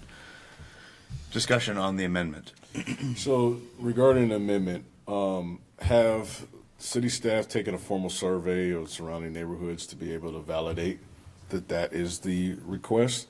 And the only reason why I say that is, keep in mind, as Brad talked about, this is back from 2016, with any master plan, whenever it's time to implement a portion of the master plan, there's a whole reevaluation on what was done. So if we remove it, which I'm fine with, it should be at least noted that it was an option that was considered, whether it was in full or in part that we might consider again. So it might not be 8, maybe it's only 2. I don't know, but it's one of those things that from a historical standpoint, people need to understand, okay, it was conceptualized at one point, here's kind of the history associated with it. But I just wanted to know if there was a people polling of it, but no, okay. And I guess for the record, on the master plan, there are 6 courts. We actually applied for 8 courts through an RCO grant based on a recommendation from a member of the community. So the master plan has 6 courts on it. Good. Any further discussion? Just to clarify, so if this particular item is pulled from this plan, the master plan's 6-court concept still remains in effect. It doesn't disappear. What we do with it is another question. As the same conversation would occur with the 45,000 square foot field community center, which may or may never exist in that spot. I'm not sure, to be honest with you, if you remove it. I'm looking towards the Yeah. attorney. I don't think the master plan is adopted by council, and I don't think it has a legally binding commitment, and so it's really a policy, and so that can be changed. Yeah, I'm not sure. I mean, we need tennis courts. I'm not sure what the best place for them is, but I do understand that people really value those. And that Mountain View area was as selected soccer as a fields. site because of its proximity to the high school, and you could have, it's a good use of public funds from the standpoint that the schools could use them and the public can use them. It's also a little bit more sheltered from the wind. We looked at placing them out at Rotary Park at one point in time, where you're fully exposed to the weather and the elements. Not a great place to place tennis courts. And we also looked at the fact that we have close to 20 acres of soccer field space at Rotary Park, and just really trying to figure out the highest and best use of each facility in terms of where could we absorb those other activities. Do we have another public space that can do that? And we do. Ironically enough, the primary user of Mountain View Park in terms of organized play is the Ellensburg School District with their middle school programs and their high school programs. But a lot of the organized recreational play almost all of it has moved out to Rotary Park. The KVJSA plays basically exclusively out there. There are some club teams that have played at Mountain View Park, but it's a lot of drop-in play, and it does get a lot of use. I mean, it's a popular park for sure. But we just wanted to kind of figure out how to best use the space, and that seemed like the logical place to put the tennis courts at that time. So discussion. Just a question, could I ask a follow-up question? And I apologize, I probably saw this and forgot about it. So is the tennis court project that's identified in the appendix that we're talking about, is that included in it as a tier 1 project, tier 2 project, or beyond? Neither. So it's out It's just beyond. listed. So kind of like the Reed Park improvements, they're just out there. Yeah. It's out there. So it isn't highly prioritized right now, so it gives us time to reevaluate. Correct. So, You can leave it in or pull it out, but it's so far down the road, it's gonna Yeah. come up Yeah. again with Yeah. a different set of Yep. people with a different set of priorities. that's where I was. So the motion right now is to take it out. Any further discussion? Could you restate the motion? Delete item F, page 163, appendix B. Well, that's 163 of Our packet. last Of the month, report. last Yeah. Oh, okay. packet. So it's B8. There you go. B8. And see no further discussion. All those in favor of the amendment signify by saying aye. Aye. Two will vote aye. Opposed? Nay. Okay, that motion passes. So we have an amended Parks, Recreation, Open Space, and Sustainability Plan up for adoption. Any further discussion on the plan? Yeah, As amended. I'll just say I'm fine with this. I felt like we would still have options for reconsidering that, so if we don't know, we don't have to worry about it. Further discussion? Hearing none, all those in favor signify by saying aye. Aye. I too will vote aye. Opposed? That motion passes. Thank you for all your work. Thank you, Cindy. Thank you, Cindy. Excellent Okay, presentation. I'm just gonna remind people, we have to vote to go past 11, given the remaining items we may. I'm gonna bow out on item 11A, and Mayor Pro Tem is going to run it, because I have an obvious link. So, if I have to leave, or I just have to not say anything? You're good to just not say anything. No body language, okay. Maybe you should leave. No funny faces. Good evening, Council. Chris Horner, City Attorney. You've got in front of you a proposed lease for Unit 4 of the Airport Business Park, and that lease would be with Kitcom. You may recall that the city is in the process of transferring the Airport Business Park to the county, and we are in the final stages of that property transfer, but it still may take another month or two for that to finalize and transfer over to the county. In the meantime, Kitcom has indicated a more immediate need for Unit 4, which is vacant. And so we've got a draft lease, bringing it to council for approval. And if approved, that would authorize the city manager to negotiate the lease with Kitcom. Kitcom would lease the space from the city for a month, maybe 2 months. When the property transfer with the county is complete, the lease would transfer over to the county. I've talked with the county prosecutor's office about getting a lease in a form that the county would accept, so that would hopefully make it a more streamlined process for Kitcom's potential lease to go from the city to the county. And with that, I will, if there are any questions, happy to answer those. Is any questions for staff? I did have a question on the rent. Is it prorated on a daily basis? I doubt that these transactions are going to fall exactly on the 1st or the 30th. So if we have an agreement at the middle of a month, are we collecting the full month's rent or half the month's rent? Yeah, that's a good question. We could add some prorated language there. We didn't quite know exactly when the property transfer was going to be complete, but we certainly could add some. Oh, it's just, I don't know that the dollars are that significant, but it's a thought. And I would just add, it's pretty typical. We're pretty good at accounting around here, and so to pay a proportion of the month and transfer that is likely our past practice, and will continue. Okay. Is there any comment from the audience? Anybody in the room? Okay.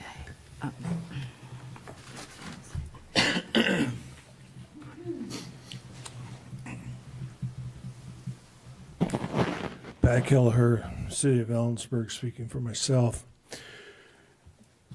There are 3 properties involved in it wasn't a trade. Okay, there was 9 acres that was going to be carved out of the CWU campus. It involved the airport hangar that the county owns that was going to go to the CWU, and Ellensburg was going to transfer the incubator to the county. The mechanism for transferring the incubator to the county was a gift. You're just going to gift it to. You can gift. Entities can gift people between themselves. It was a gift. Okay, the county was going to gift the airport hangar to the CWU. They got $9 million from the state to redo that. And the city was going to end up with a 9-acre chunk on the CWU campus, or relative. It should have been done when all the parties involved agreed. It was a done deal. Why you've been dragging your feet, I don't know. The keys should have been transferred at that time. Now, there's some leases in the incubator, my understanding. So now you're going to lease, the city's going to lease space. What are you going to tell your current lessees? Oh, we're not leasing spaces. You're not? You just lease space. Today you just lease space. Why can't I continue on this, on my lease, and talk to the county? Or are you going to transfer an empty building? Probably transferring an empty building to the county would be in the best interest of the county, because you can take care of your ex-tenants, current tenants, previous tenants, clean up any arrears or whatever outstanding you have as to what was your agreement? What did you reach out and tell them? Get the hell out? No, hey, things are going to change. We're gifting it to the county on March 1st, make plans. I mean, this didn't happen yesterday. This happened the day that you guys signed the enabling documents for the gift. Okay? Now you're going to put a lease in there? You are opening up a snake pit for, I don't even know if you have current leases in there, but why the county doesn't have possession of that building at this point, I'm mystified. And, you know, they're screaming for space. The lease to the Kitcom, where's the fire? Where's the fire? Thank you. Thank you. Is there anyone else who would like to speak? Council, do you have any further questions or a motion? I would move to authorize city manager to negotiate and execute a lease agreement as attached or in substantially similar form for Unit 4 located at the Airport Business Park, 3110 North Airport Road in Ellensburg. Second. Motion and second to authorize the city manager to negotiate and execute a lease agreement for Unit 4 at the Airport Business Park. Is there discussion? Go ahead, please. No, I was just going back to the terms of it. Looks like the lease would begin on March 16th. No. Today. Could have been today? Yeah, okay. Yeah. Oh, I was just going to comment on the comment. And I think that the significant thing for me is that the lease is transferable. I understand it's not perfectly lined out with timelines that everyone would like to see, and we're not here debating why the transfer of property hasn't occurred, but I think this is workable. And I think again, this is I would characterize this as something that has significant public safety elements. It's, you know, our packet describes this as an immediate need, and I don't think we should second guess whether that's accurate or not. I take them at their word. Thank you. Anyone else? All in favor? Aye. Aye. A 2-vote aye. Opposed? And the record should show an abstention. Thank you. That was painful not to talk. Cheers. I know. Item 11B is an interlocal agreement with Kittitas County for cold weather shelter maintenance. There will be an opportunity for public comment. This is page 271. Good evening, Mayor and Council. Lily Fry, Housing Program Manager. This item is an interlocal agreement with Kittitas County for on-call maintenance support for the cold weather shelter. The city sought a contractor through a request for quotations process in December 2025 and received no responses. The church doesn't have a dedicated maintenance staff, so insisted that the city take on maintenance in our lease agreement with Grace Church. The county would provide monthly walkthrough and on-call support as needed to maintain the facilities at the cold weather shelter. The interlocal agreement draft runs through the term of the current lease, which is through July of 2027. The cost is not to exceed $10,000, and the anticipated costs, if we were to require about 4 hours of work, plus assuming 1 hour monthly walkthroughs, would be about $2,600 in total. Any materials needed for maintenance would be extra. The costs would be paid from the Affordable Housing Sales Tax and Use Funds previously budgeted for homeless housing. And the county has mentioned that the Board of County Commissioners approved this agreement today. I'd be happy to answer any questions you may have. Questions of staff? Seeing none, is there anybody in the audience who wishes to speak this issue? Seeing none, nobody online. Council? Mr. Mayor, move to authorize the city manager to sign the interlocal agreement with Kittitas County. Second. Motion second to authorize the city manager to sign the interlocal agreement with Kittitas County for cold weather shelter maintenance. Any discussion? Hearing none, all those in favor signify by saying aye. Aye. Aye. I too will vote aye. Opposed? That motion passes. Item 11C, page 279. This is Kittitas Valley Memorial Pool and Fitness Center roof replacement. Again, there will be an opportunity for public comment. Council, Mr. Mayor, Brad Case, Parks and Recreation Director, here before you this evening, looking for some direction on how to proceed with the pool roof project. We all know the history of the pool roof. It's in need of repair. We've done some things, some cosmetic things to kind of lessen the pain of the leaking in the last 12 months, and it's since August of last year. It's held well, but it's certainly not a long-term fix. And so, city staff has reached out and is working with Innova Architects to look at options moving forward. With the pool roof, as you know, we have $500,000 budgeted in the 2026 budget to address the pool. 2 options have been identified. The first is to repair the roof simply by replacing the existing shingles and adding a new metal roof system to the top of it. This could also require some repair and replacement of some compromised framing that they find as they pull back those shingles. This option doesn't address all the potential issues with the roof. The substructure would not be changed, but it would have minimal impact on facility operations if we went this route in terms of trying to keep the building open during the repairs. It would be a higher risk due to the unknown conditions that could be encountered. This option does fall within our $500,000 budget. That's the engineer estimate for option 1. Option 2 is essentially a full replacement of the roof. So we would remove everything down to the glulam beams and purlins, reframe the structure utilizing what's called the structural insulated panels, which is basically a foam core that's encapsulated between 2 structural facings.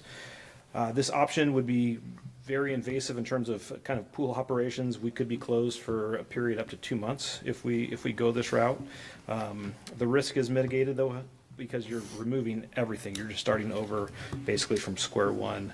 The engineer estimate on this, which we think is real conservative, is $1.2 million. In this situation, what they do is they actually build the panels off-site, and they ship them over, bring them over, and then they install them in kind of segments. So this would be, a brand new roof, and so so those are the 2 options that we're looking at.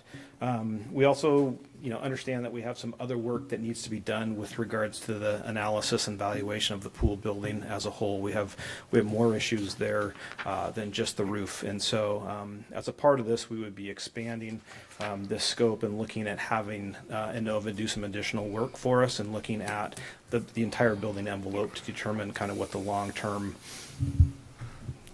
needs are for the pool to continue to operate and give us some options for that. So we got a lot of work ahead of us, but this is one of the first steps in really trying to figure out how to address the issues of the pool.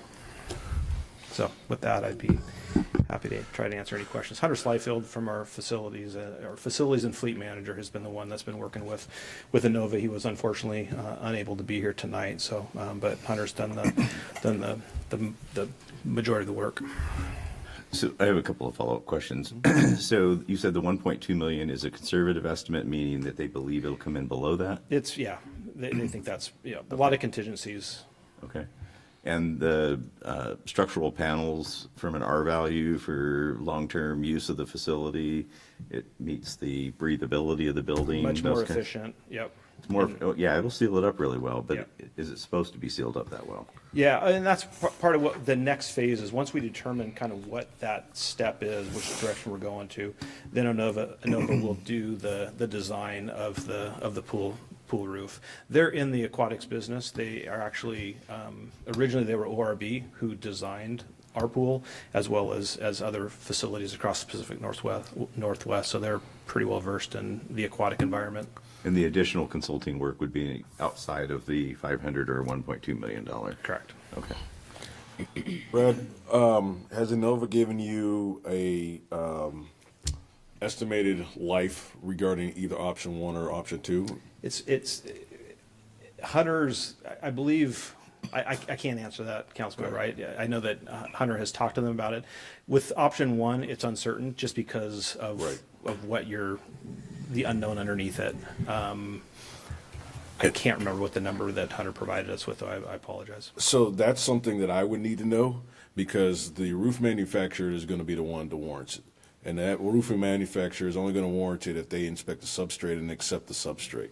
And so from that get-go, the $500,000 option will either be on the table or it won't. Because if a roofing manufacturer looks at the subject and say, I'm not attaching to that, because as soon as he does, he owns it. And he owns every single problem with it. So if he looks at that and it says, this is not a $500,000 problem, it's much more, then option one is gone. So I would need to know that in order to make that decision. So if you could find that out. And a lot of times the roofing manufacturer has to do a pre-inspection, pre-walk, and everything like that to be able to say, yep, I can warrant this for 20 years, 10 years, 15 years. And that tells me from economies of scale on how much life are we building to the roof. Because if you're looking at an aquatic roof, most of them are somewhere between 15 to 20 years, depending on how big it is and the caustic materials in there. The 1.2 is definitely the safer offer, definitely the heavier investment, but as you could say, it's the more interrupting option on the table. So, yeah. Yeah, I'm just concerned about, I mean, the timing of this, the wind's coming, we're going to lose shingles, so that's not an issue. But I guess my concern is if we invest 1.2 million into something where we could easily have surpassed the life of the building as we know it with the $500,000 option, that's money that's sunk. Yeah. And are we even going to reuse the building? I mean, I know we're looking at, creative, potential Absolutely. downwind. I don't know how long this is going to take to get the funding for a pool, so I don't have an answer for this, but I'm leery about investing $1.2 million in a building that we might tear down in 7 years. Yeah. I totally understand it. This is something that we deal with in capital planning all the time is how much money do you put at a bad situation? Do you put enough money to get it for 10 years or do you put enough money to get it for 20 years, not knowing what happens as far as a decision maker in those 10 years? And it's not an easy decision to make, but that's at least one aspect of it as far as the roofing manufacturer, because that's something I can wrap my hand around. Because if he's not going to buy it, I can't buy it. Why would I? So what's the facility? What's Hunter's recommendation? Hunter would like to see us do it the right way and do the all in. Yeah. And I keep looking at my phone because Hunter's home watching. He said if he can help me out, he'll send me a text message. So I was thinking that to Councilmember Palmer's question, I'm not sure that you get the answers that you need by diving into option one, because if I'm reading this correctly, some of the structural issues are not immediately visible. You've really got to dig down into the deep parts of the building, and you don't do that until you get to option two. So I don't have a high degree of confidence. The last time we did this, we found problem after problem after problem in the pool, and we were ripping walls off and rebuilding structure. Right. So, right. I guess I would say that if you were going to pursue an option one, this is assuming that the roofing manufacturer would back it from a warranty perspective. If he doesn't, he's going to tell you what the issues are, and it's just simply going to go over to option two. So it's one of those things you start low, and then it can expand high to whatever is going to be the degree that needs to be done. Or you waive the warranty, and you just say, we don't know, but this is a patch, it's a Band-Aid, and we're willing to accept a $500,000 price tag, which is a hard pill to swallow. Nancy's been raising her hand. Sorry. It seems to me, in all of our conversations about recreation and recreation facilities, even with the notion of a new field house and a new pool, we are still going to have a need for recreational facilities. Yeah, I don't see tearing it down. This building, whether we have to sink some money in it to outfit it for a different purpose for recreation, it's still better to start there than it is to tear it down and build a whole new building from a financial standpoint. So if we spend the 1.2 million for a new roof that will carry over to whatever the future offers in the way of what that facility might become, it seems like a decent investment to me. So the roofing type is usually designed based upon its use. So if we can go in there and put 1.2 into an aquatic roof, with an aquatic roof, it's an aquatic center. Because if you change it to something else, it changes the mechanical systems and all those kinds of stuff. Okay. So it's, And I guess, again, the last time we tore into the pool, there were like joints that were corroded, you know, in the main structural components of that building. Those wall ties. Yeah, there were significant issues, and we chased that problem for months. And you will. So I'm not opposed to putting the 1.2. You're asking us right now 500 or 1.2. Asking for direction. Yeah.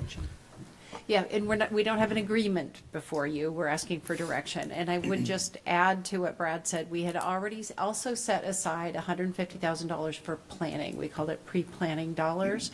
So our recommendation, we're going to work with the contractor to see, or not the contractor, excuse me, the designer, to see if we can expand the scope, to have them do the facility feasibility, because the question is, can we expand or remodel our pool to be, our current pool, to be an aquatic center, or have the utilities that we want in this community? And so it's not a complete tear down and replace, it's a, can we expand and move things around and expand that footprint?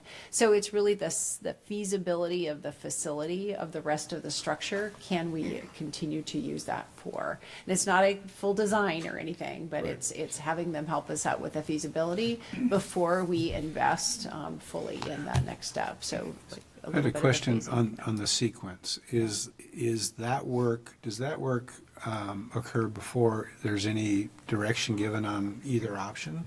Or is it you start out with a preferred option and then they dive in, or you know what I mean? Because it seems like it would inform our decision, right? I want to know that. We were just going to launch into an RFQ, and once the consultant was selected for this project, we started working through the scope. They were looking at the 2018 structural study that was done, and said, y'all want to think about going bigger. And so, again, we had two parallel processes, and we're trying to marry those two together to look at the facility. So we also don't want to wait, because we have some pending needs on the pool roof. Right. So. Okay, I'd like to stop our discussion. Are we done asking questions, at least for now? Because we need to get public comment, because my guess is there is some. Yeah, that's fine. Okay, we're open for public comment. These are 3-minute blocks.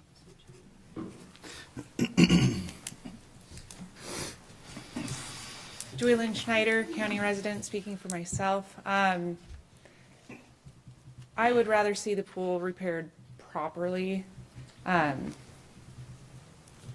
The best timing for a swim team would be like mid-July to mid-September, if it has to be down for 2 months.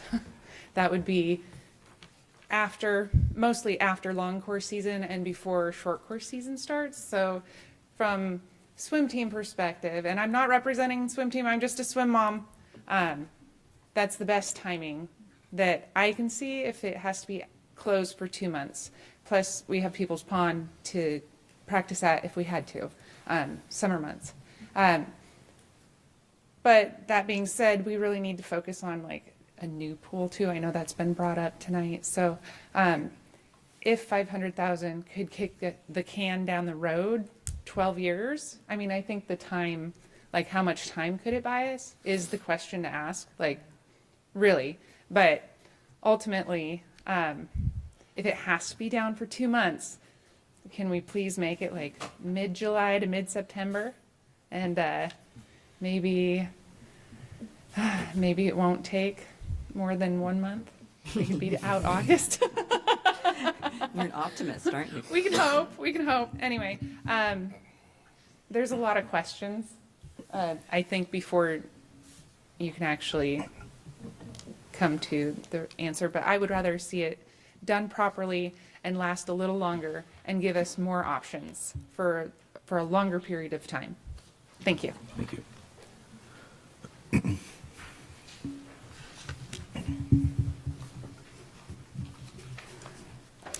Candace Comfort, I live in Kittitas County. I'm representing myself.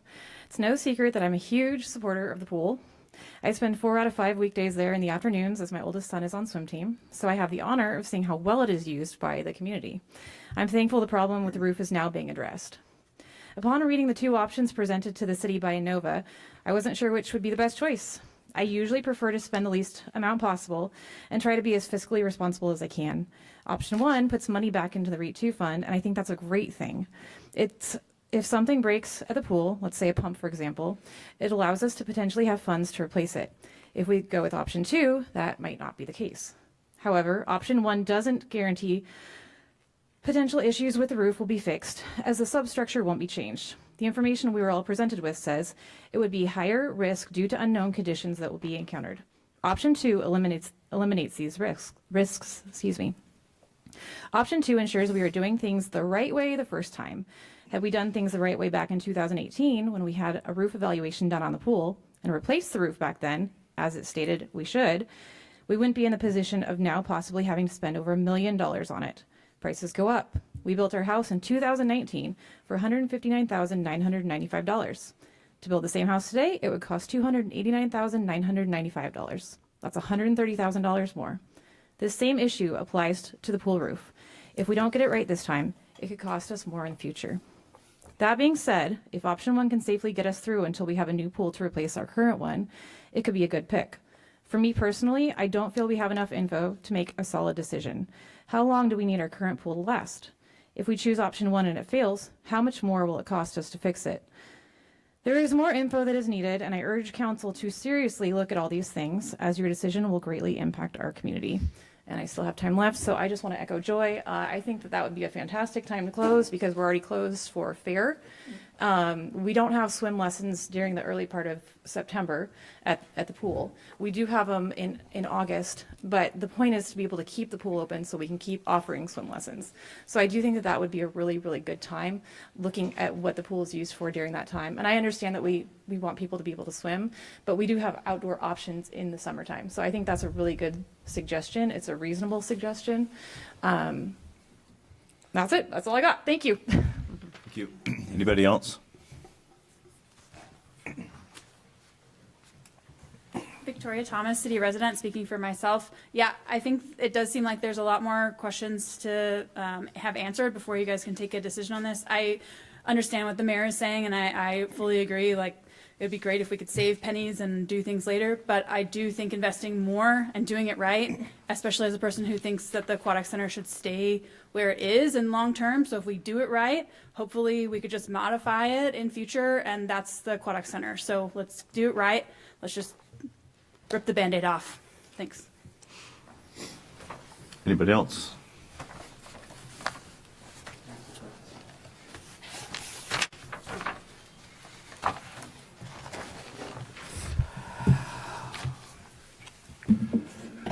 Pat Kelleher, Ellensburg Pool First.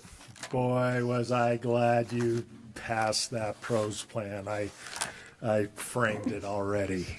The acknowledgements, y'all that you're new here, but they're all there. The Parks Commission's there, the city staff, even the planning manager and the consultant team is all there. That's a great plan. Great plan.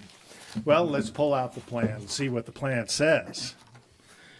Hell, page 23. They did questionnaires, non-residents and residents. They did pop-ups. Wow. Guess what? Renovate Kittitas Valley Memorial Pool. 111. Hit a triple.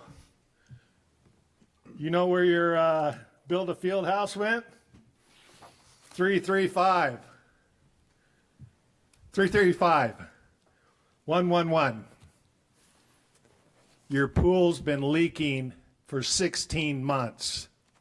That you don't have the information? Wow. You should have asked for it. Thank you. Anybody else? Anybody online? So you just need general direction. We're not approving anything. Just the preferred option. Okay, we need a motion. So, Motion, then you can talk. Motion for All right. general direction. I'm trying to figure out how to word this Have properly. we identified the questions that need to be answered? That could be the motion, answer the questions. Report back. So I'll just make the motion for the sake of it. So I'm going to recommend, I'll make the motion that city staff spend the time looking into option 2 with roofing manufacturer to look at the possibility of the duration of estimated roof life given to option 2 versus option 1. I need a second. So you want the estimation for? Pursue 2, ask the question about the Correct. service life for each of the 2 options in the report. Oh, the service, okay. Yeah. I need a second. agree with that. I'll second it. Okay. Motion second to direct staff to pursue option 2 and provide council with information as to the projected service life for both option 1 and option 2. Any discussion? Yes, this is just a statement. There's a scenario in both option 1 and option 2 where there is a potential of that cost being sunk completely. And that is if the pool has to be renovated as part of this ongoing evaluation. So my pursuit of option 2 is based upon, okay, option 1 could have the risk of, to Rich's point, you start going down Pandora's box, you could add that 500 to the 1.2 as a total roof replacement. That can still be sunk, in fact, with whatever the master plan for that pool is. So this is just from a community standpoint. When it comes to this type of facility, all the money is at risk, but we're talking about what's the best option of all these different options. 1.2 gives you a semi-permanent fix based upon its current use and size. That does create a caveat that sometime later it might get bigger and might have to be modified, and this might be a sunk cost. So that's the reason why I said this. Could Go ahead. And Nancy. the timeline of the feasibility study, how long does that take? And would it, We haven't scoped it yet either, so we will have Wow. questions. And so this is, again, early discussion for direction. I guess I'd like to add, so I'm going to make an amendment. I want included what the timeline would be, because if we're shutting this thing down in November, it's a lot different than the impact in July to do option 2. Yeah, I mean, the preliminary discussions that Hunter's had with Innova is that there's no way if you went option 2 that would be ready for the summertime. I mean, if we did option 1, we could potentially do it, because we identified that same time as like, if we could close it during that time period, it's gonna have the least amount of impact on the community. Right. But option 2, there's no way, you're probably getting to 2027 actually. So my follow-on question to that is, if we are going down the road toward option 2, and we aren't looking at the summer of 2026, we're looking potentially at the 2027 summer. Question is, as part of the evaluation of our current facility, what will we need to do to keep the structure intact between now and the summer of 2027, if we go with option 2? When the wind blows, you're going to lose Right. pieces of that roof right Well, now. I want an architect to tell me what exactly what it's gonna look like when the wind blows at 40 and 60 miles an hour and all day long, you know, we have a building left? and what we I mean, we got the whole patched and it's not leaking currently, is Correct. my understanding. So we can do that Yeah, again. and our staff member is actively looking at the condition and purchasing new shingles when he needs to and everything else. I guess my main point is that if we make the considered decision that investing the big money, and I don't think it'll be the biggest money we're ever gonna invest in the pool, but it's a lot of money at 1.2 plus, you know, are we gonna be able to get by until next year? That's a big if, because if we can't, we may have to close the building anyway. So, because we're not, as I understand it, the path to option 2 doesn't involve a temporary replacement of shingles in option 1. It's all or nothing. So that's the conundrum we face. So what Rich made with the modification on the amendment, which hadn't been seconded yet, by the way, Yes, is I that. was aware that we did not follow Oh, parliamentary I'm sorry. procedure. Yeah. You didn't So- second your I gave motion. up. You didn't second your. Yeah. So is establishing a timeline for this, and so that's the ask of staff. We're not committing to it yet. Yeah. This is just a direction for staff to go pursue. I'll second that amendment. There we go. Motion for the amendment. There we go. Okay, so we have to vote on the amendment. All those in favor? Aye. Aye. Opposed? Okay, so we have an amended motion. We want, in addition to the service life for the two options, we want timelines for the two options. Correct. And as part of that, I want to really clear picture, as best we can estimate, what the intervening 12 to 14, 16 months looks like if we go for option 2. You know, I want to know what the building's, how the building is going to fare before we get to the big work, if that's the direction we go. It's going to be at the discretion of the Ellensburg WID, but. Well, I think we've got professionals who can look at it and give us their best opinion, but. Okay, so you got three things. That would be the roof replacement. Yeah. Yep. All right. She's giving me that No, look. no, I don't think it is the roof replacement. She's giving me that look. It's what we're doing instead of the roof replacement if we're holding until next year. No, I get what you're saying. I don't think the building's gonna last, I don't think the roof is going to last until Yeah. option 2, if option 2 is the 2027 option. Would that mean you'd prefer to do option 1 first and then option 2? Well, we got a motion, we got a second, Yeah. we're ready to vote. Is everybody clear what we're voting on? All those in favor signify by saying aye. Aye. Aye. Opposed? That motion passes. All right, city manager's report.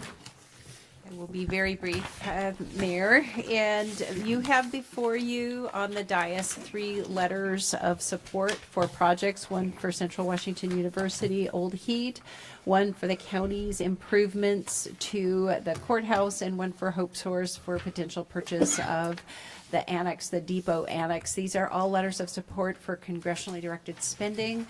There are 3 versions of these for our Representative Schreier and also for Senator Cantwell and Senator Murray. You just have one version. They're all identical, asking for permission for the mayor's signature on these. So somebody. Again, there's no city looks investment fine on to these. me. These are just letters of support. What's that?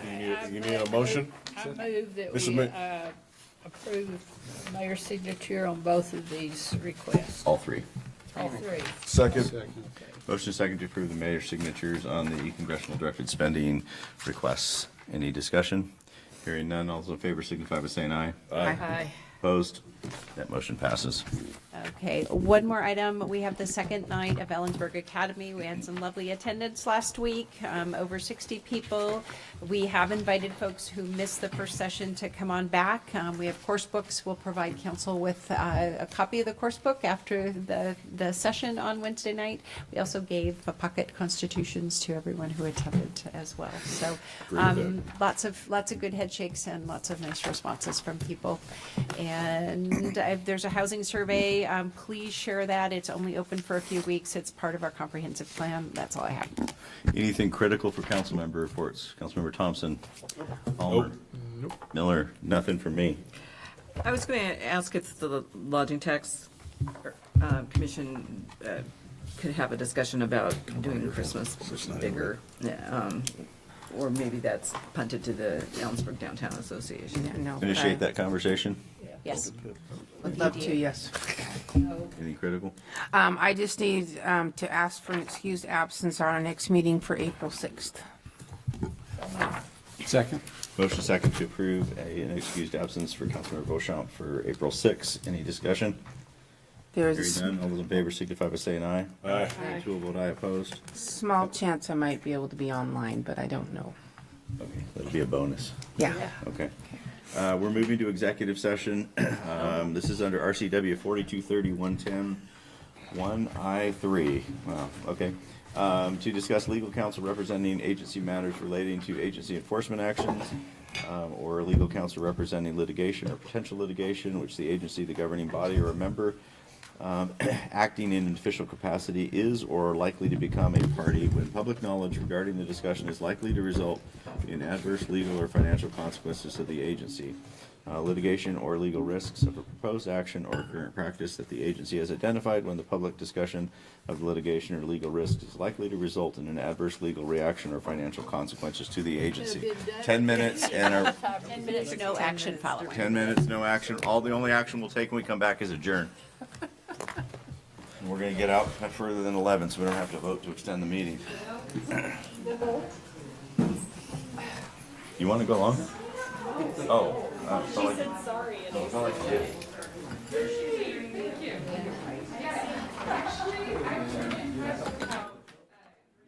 I knew.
2, 3.